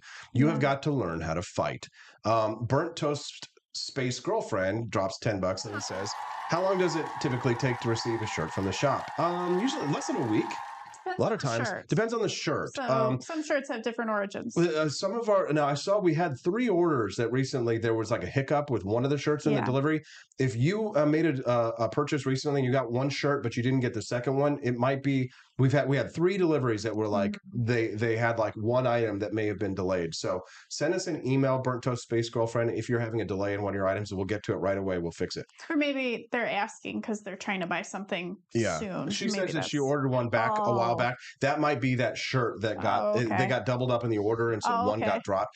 Well, don't worry, rest assured, we'll get you the shirt. It might have been like the OO government one, I think. We'll talk about it. It was the light blue. We'll get to that later. Anyways, so being good at business, having a dark side, I like to think about it in the same way that Jordan Peterson describes it, where you're not a good man if you're a weak man, right? A good man. Yeah, a beta. As Jesse Lee Peterson tried to say you were. Right. A good man is a man who has a dark side and who is capable of doing violence and is capable of evil, but who chooses not to. Right. So, I mean, how many times, Stephanie, have we already had where I've had to go get the gun? Right. A few times. Yeah. Right. There have been 2 or 3 times since we moved into our house a couple of years ago that I've had to go and get the gun and go and deal with a problem at the house. Yes. Okay. And that's my dark side. Yeah. Right. Because I know that one, that I have to protect you, and 2, I have to protect myself, and 3, I have to protect the French bulldogs that I love to stroke on the couch. Double entendre, y'all. How dare you? And it's my job, it's my responsibility, and I picture what I have to do and what I hope I don't have to do, but that I have that I might have to come back into the house covered in blood, but I will come back in the house and the blood won't be mine. The dark side of you as a good man is a side that you keep under control. Right, you're not a good person if you're not capable of doing bad things, because the moral test of character is that you can do something, but you don't do something. Right? If you're incapable of doing something, then there's no moral test there. Right? That's the point. If you're just tuning into the Wake Up America show, we're grateful to have you here. Don't forget to click that like button, and you can text the show as well. Let us know what's up at 573-319-1586. That's 573-319-1586. We appreciate it. We've had over 100 people watching us live my gosh. all morning. We're grateful to have. Did you hear that ding ding? Stock market just opened. Stephanie knows I'm a day trader. Everybody, get trading. I don't know if that actually played in the stream or not. It might have, but yeah. So let's see. Let's real quick. Let's check. Did y'all hear the ding ding? Yeah, bing bing bing bing bing bing. Yeah. Oh, I'm going to execute a trade here right now. Okay. All right. I'm going to go take a brief little commercial break while I go make some money for my family, and we'll be back in 5 minutes. We've got lots more great show to go. You don't want to leave yet, so stick around, and we'll be right back on the Wake Up America show at wakeupAmericaShow.com.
It was 1946. A battle was fought, not overseas, but right here on American soil. The Battle of Athens. An intense struggle against election fraud and for the rights promised by our founding fathers. Driven by the Second Amendment, ordinary citizens stood tall and fought back. Help us expose this momentous battle of integrity and bravery. Your support can make a difference. Visit givesendgo.com/bleedamerican and pledge your support, because we believe in the power of truth, the strength of unity, and the spirit of we the people. Let us not forget, we bleed American.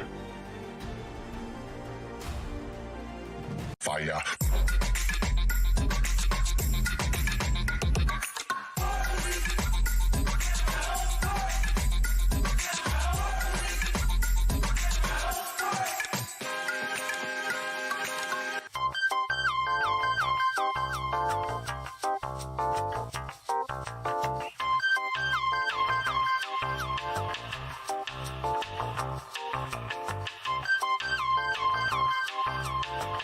Hello, this is Barack Obama, and let me tell you why Austin Peterson stinks, and you should never pay attention to anything that he has to say.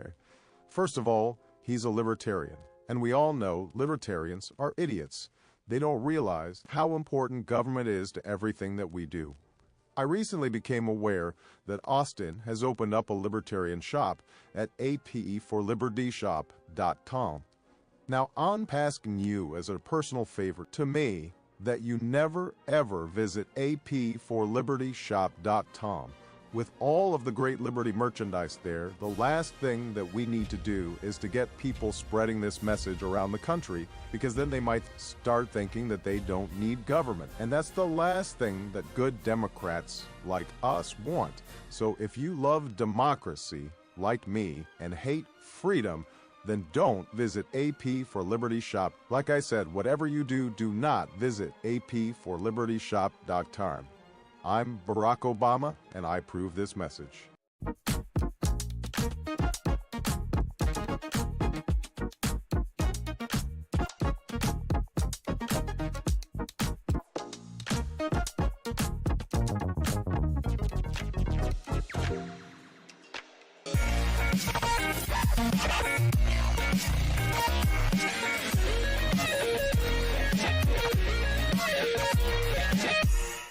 When I was in foster care, I never knew when I would have to move, so I always had my suitcase ready to go. Then one day, I was adopted. My new parents opened their hearts and home to me. My parents cook my favorite breakfast for me every morning. My parents take me on trips I never thought I would go on. They gave me a home and an even better reason to use that suitcase. My parents aren't perfect, but they're perfect for me. I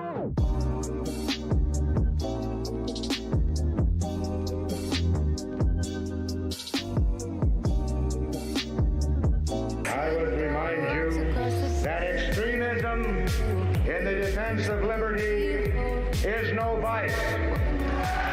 It is better to settle these matters in the courts than on the streets, and new laws are needed at every level. But law alone cannot make men see right.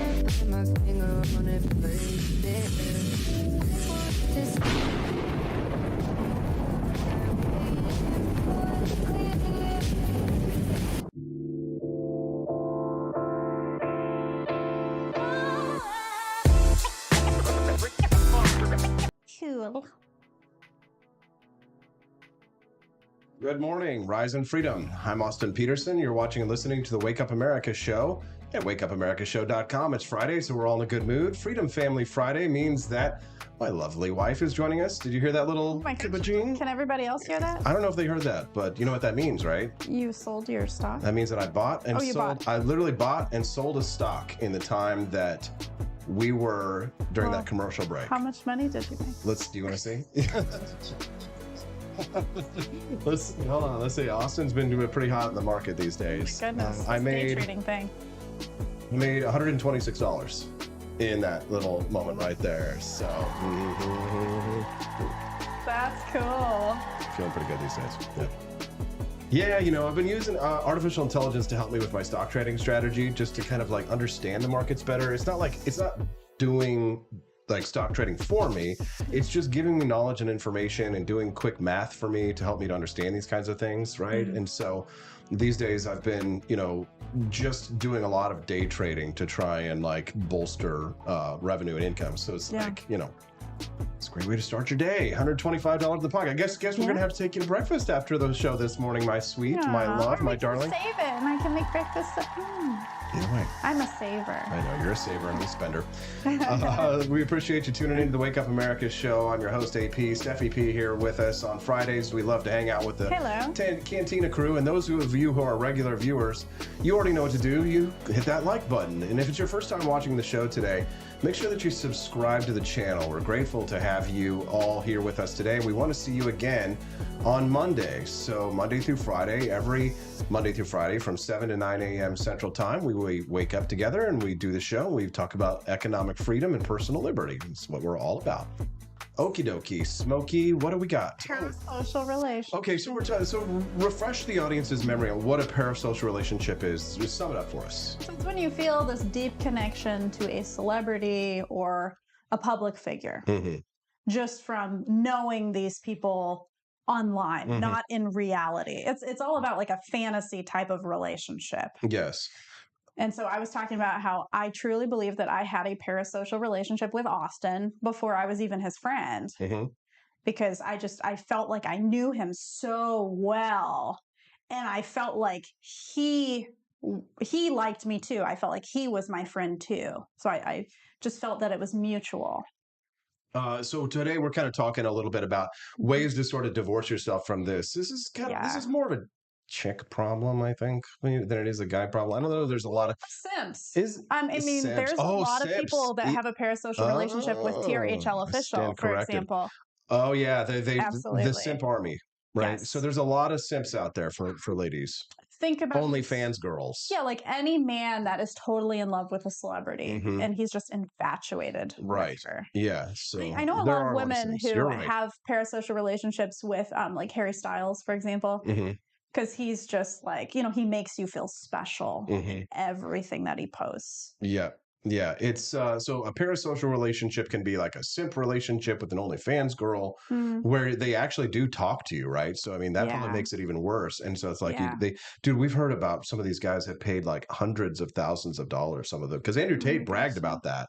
About how he would, just milk these guys, these simps, for every last dime that they had. Exactly. Yeah.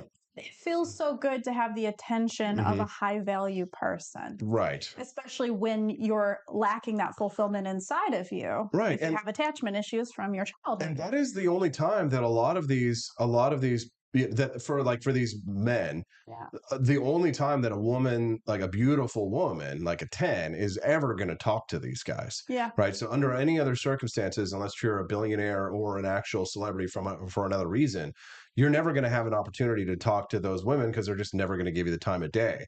So it's easy to like build those parasocial relationships with them. I'm glad you brought that up, Stephanie, because I would have missed that. The big yellow flag on that one for AP.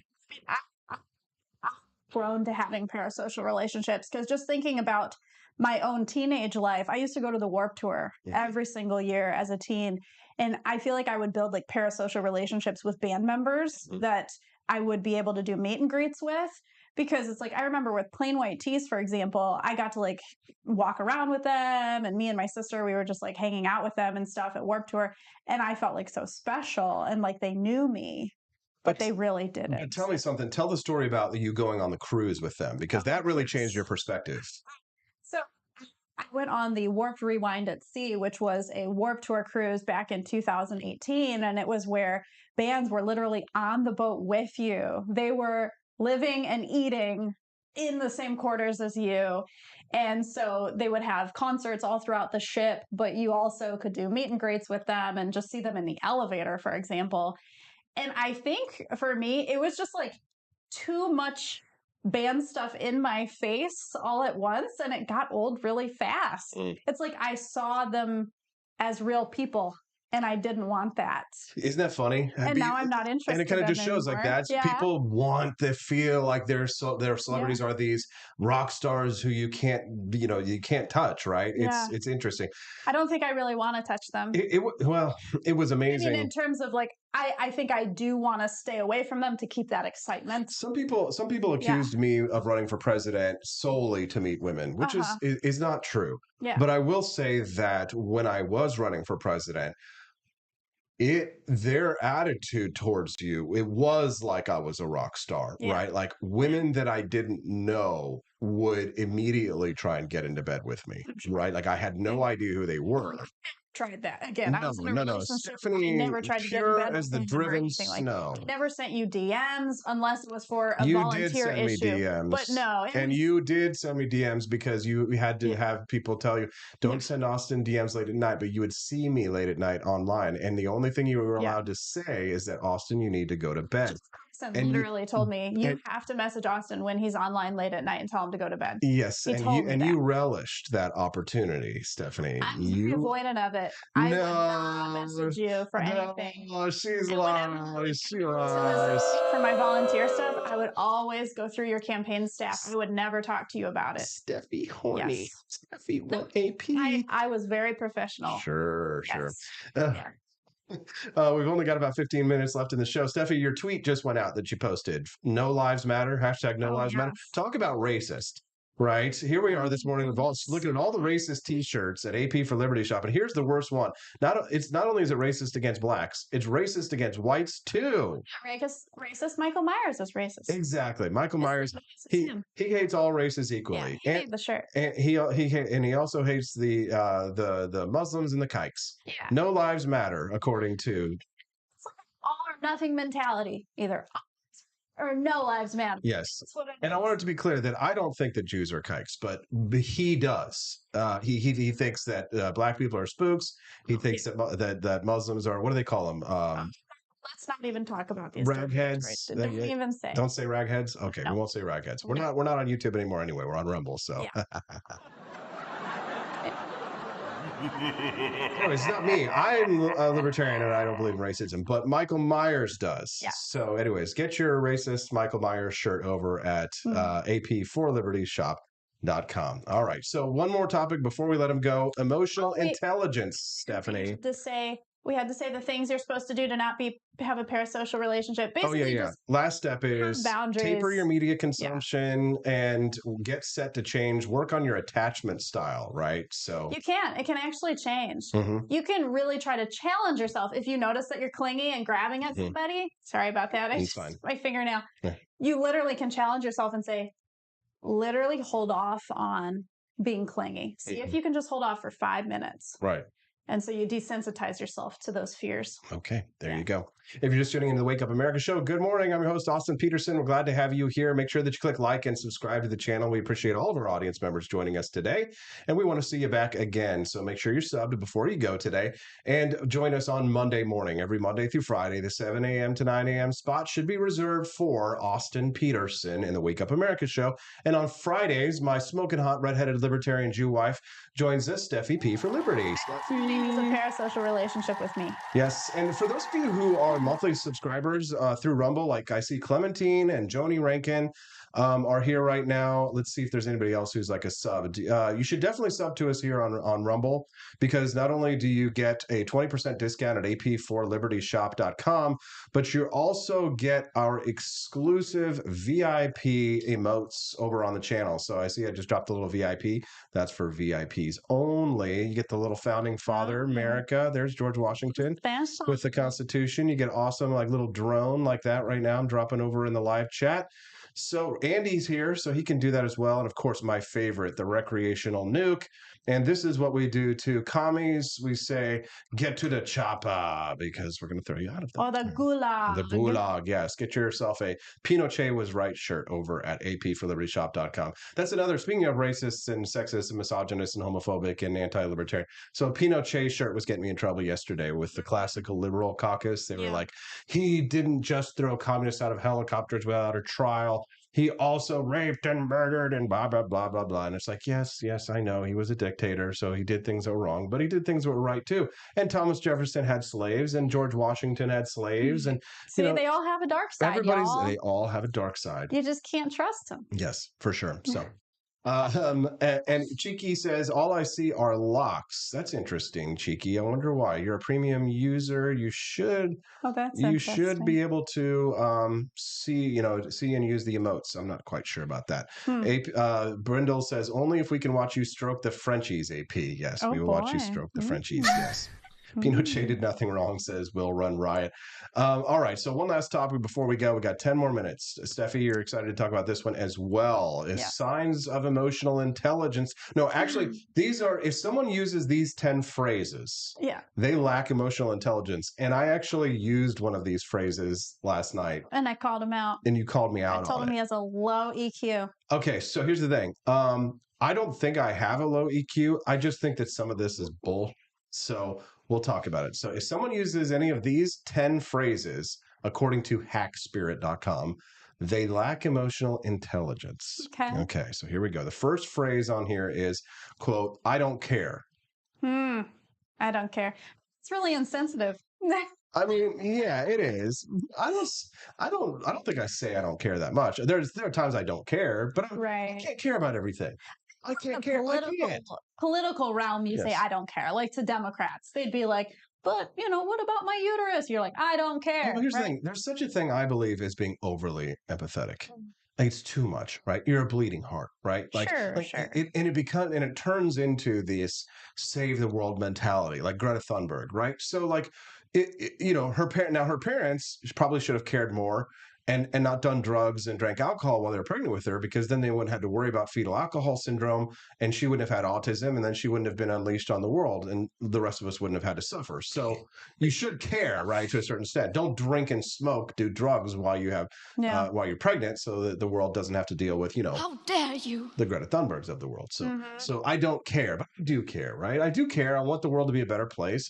I think it's more so about responding to someone and saying, I don't care. Like if I said something like, I feel sad because, I don't have enough water in my cup. It would be like you saying, well, I don't care. Right. And then that makes the other person feel really rejected. Okay. Well, I would not say to you, Stephanie, if you are expressing something to me, I would not say, I don't care to you. Never say I wouldn't don't do care that to your spouse. Well, never. Unless you're like, sometimes there are things that you're talking to me about that I'm like, kind of like, it's kind of like, when I tell you, like, your mom sometimes says things and I just kind of like tune out a little bit. You know what I mean? It's not necessarily. You see, I don't care without saying I don't care. Right. Because I don't want to get riled up. Right. So people try and rile me up about something that I don't care about. So I don't say I don't care. I just pretend like I'm listening. Which is, I think it's good. Just listen. Just let them talk and just nod. Yeah, I just pretend like I'm listening in order to be polite. Yeah, that's all they need. Exactly. That's all you need. That's the way to be. Okay. Yeah. So maybe I have high emotional intelligence because that's You're what you learning. do. You're learning. I'm learning. That's right. I'm learning. Okay, number 2. This is the phrase that I said last night, right before we read this article. You're too sensitive. Yep, he called me too sensitive. I said you're too sensitive. I said the world is too sensitive. I said because we're talking about spooky. And I was like, I don't like it when strangers make jokes to me about being Jewish. If someone's in my circle, my close circle of family and friends, and they're making, just stereotypical Jewish jokes, cool, fine. I'll laugh at them. I'll even make the jokes as well.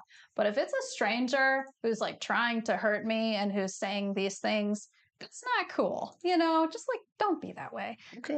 But Austin says that I'm too sensitive in thinking that. Well, I think you're a little sensitive, right? Just along the little side. That's okay. You're a girl. You're allowed to be a little more sensitive, right? And to have emotions and feelings and things. And I appreciate that. But what I don't want is what we currently have where, for example, the reason we were talking about this was because of the spooky shirt that we have over at apforlibertyshop.com.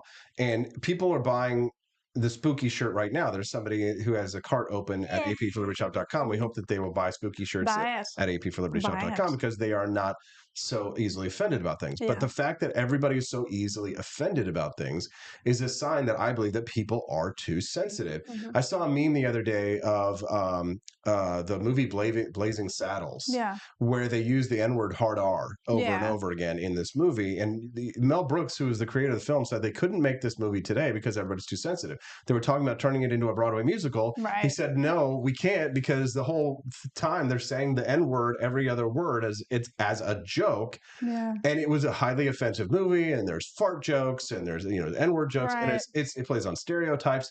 And the thing is that I think we need to get back to that. I think everybody should be on the table. That's why we say Vivek, show Bob's and Vagine. That's why as soon as they said spooky, I think, because you know why, Stephanie? Because I believe, and I think you do to an extent too.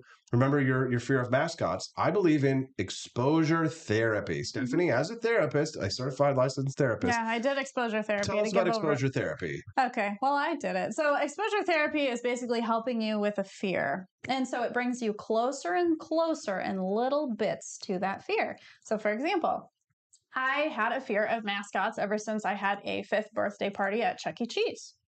Okay, I literally was screaming and crying when Chucky was coming towards me. Ever since then, I would have like little panic attacks every time I'd be at Disney World or somewhere like that.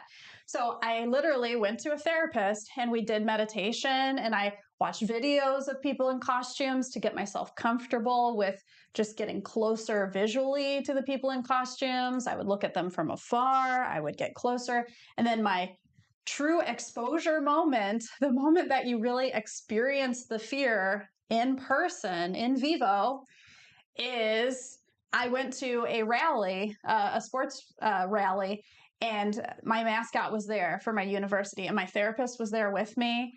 And we literally talked to the mascot and we took a picture with him. And I was crying, and it was really emotional. But after that, then it's like you literally push through that fear. So the thing is this, is like we're all supposed to pretend like we don't think racist jokes are funny, right? We're all supposed to pretend as if we don't laugh if somebody tells one at a party, right? We're all supposed to be, in reality, we're all supposed to pretend like we're all sensitive and all caring and everybody's empathetic and nice, because we have a cult of nice. Everybody must be nice. We must be tolerated, and we must tolerate every libidinous lifestyle that wants to shove its swing wang in your child's face and rub everybody's French bulldogs in public. But I don't think that we should have to, right? I believe in tolerance in terms of a judicious view of allowing adults to live their lifestyles as they see fit. But the problem with libertarians, I think, Stephanie, and I see this a lot when I post on TLR, the problem with libertarians is they equate the fact that I believe something should be legal with the fact that I think that you should do it, or that I endorse a lifestyle. Yeah. I don't endorse certain types of lifestyles or beliefs. I think it's a bad idea to do drugs. You don't right? condone. I don't condone, right? I don't think it's a good idea for you to do fentanyl or heroin, right? But I still think adults should be able to do it as long as you don't sell it to the children, right? Yeah. Then we have a problem. But as soon as you post something like, hey, here's a woman who is reaping the consequences of her behaviors. Here is a woman who's being held accountable for her decisions. Wow, people should be held accountable for their decisions, because listen, bitch, personal accountability is a part of liberty, okay? Without personal responsibility, there is no liberty. Wake up, okay? Just because you're free to do something doesn't mean that you should do it. I believe in your freedom to do something. It doesn't mean that I endorse it. Now, listen, I've got a brother who's gay as the day is long, okay? I was raised doing musical theater, so I have no problem with adult homosexuals living their lives as they see fit, perfectly fine with them getting married, all of that stuff, and I see fit. When I ran for president of the United States, I said that the Christian baker should not be forced to bake the cake. That doesn't mean that I promote that. I would still go out and create the biggest, most gayest, most homosexualist cake company next door and compete with that and use capitalistic principles to serve a homosexual cake. As a matter of fact, when I ran for president, we tried to get a cake made that had a gay couple getting married in marijuana fields with machine guns, and there were cake shops that turned us down from doing that. That's their right and their freedom to do so. And so eventually, we did get a gay cake with pot leaves on it, like little crusty, like frosted pot leaves, and they had machine guns and stuff on it. But I don't endorse that. I don't endorse that. I'm not a Christian. I don't agree with that lifestyle, but I defend their rights to do it. The sad reality is that people don't appreciate you when you defend their rights if you're a member of another group, right? They don't appreciate that you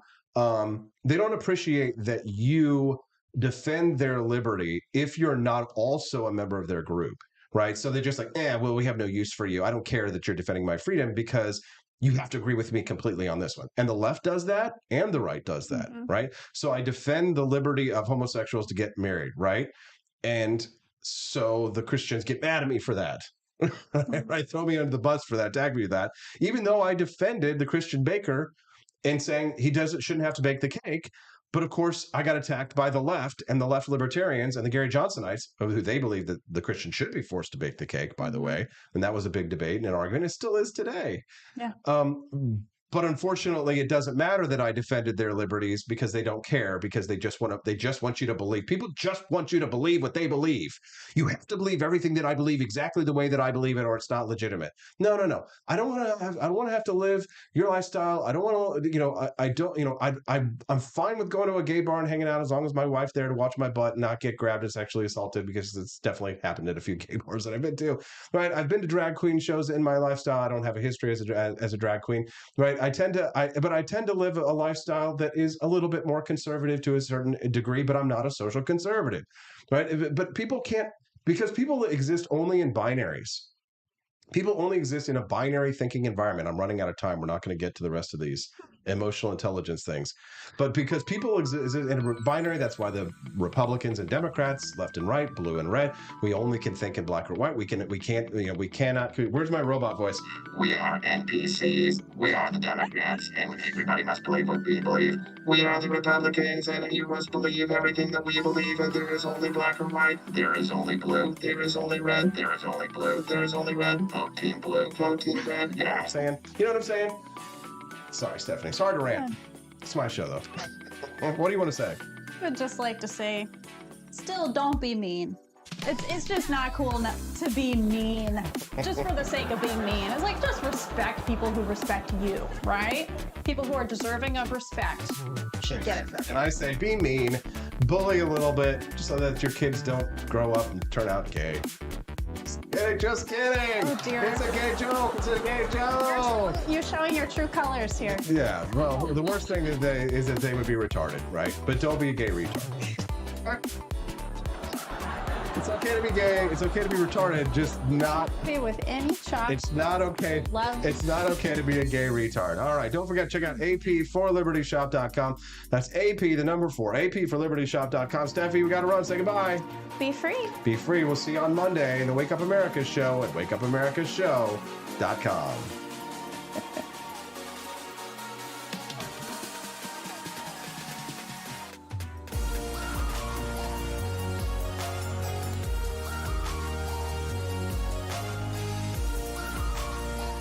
Trump, and I approve this message. Believe me, Austin Peterson is the best. He's got the greatest Wake Up America show I've ever seen. Whenever I tune in the mornings and watch the live stream, let me tell you, he has got the absolute best content. I love his guests. It's just a total blast to watch, and I highly endorse and recommend the Wake Up America show. It's terrific, believe me.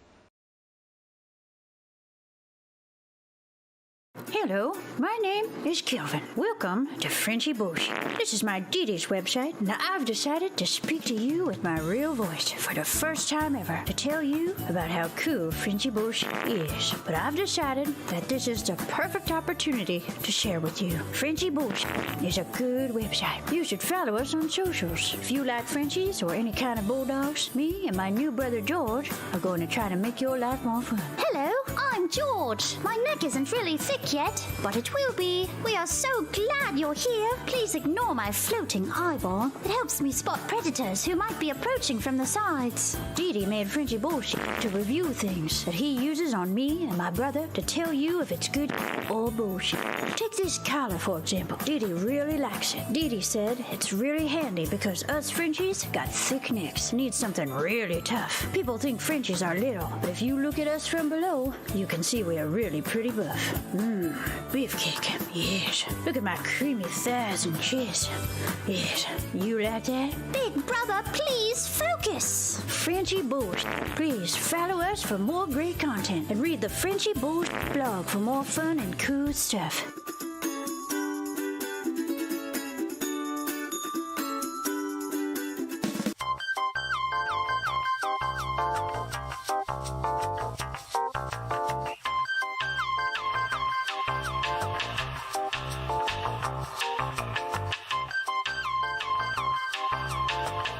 I'm a public defender. I am a public defender. I'm proud to be a public defender. 80% of Americans accused of a crime will get appointed a public defender. Everybody from a speeding ticket to capital murder. For every $1 we spend on public defenders, we spend $3 on prosecutors. Public defenders have to do pretty much everything on their own. Social workers, counselors. Investigating is another piece of it. The average public defender holds 300 cases annually. You never feel like there's enough time. Public defenders have health issues all the time. A lot of people give up and say, I can't do this work anymore. Gideon's Promise trains, mentors, and supports public defenders.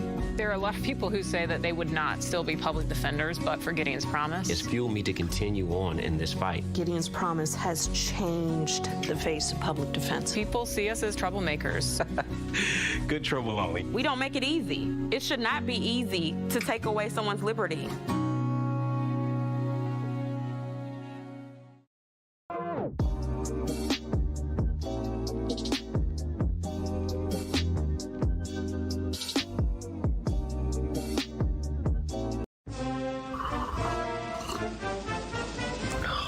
Tired of spending your hard-earned money on woke corporations that don't share your pro-freedom values? Fed up with sipping liberal lattes and progressive cappuccinos? Introducing Founding Flavors from AP for Liberty Shop. Get your day started with Washington's Revolutionary Roast. As robust and principled as the man himself, this blend is the shot of energy heard round the world.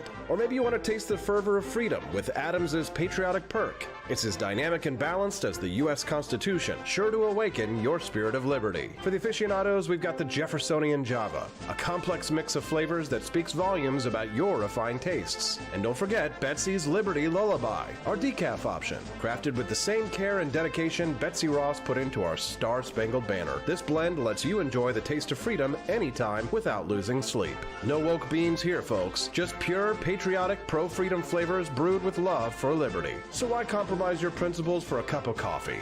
Stand up for your values, perk up your patriotism, and start your day the American way. Get your Founding Flavors at apforlibertyshop.com.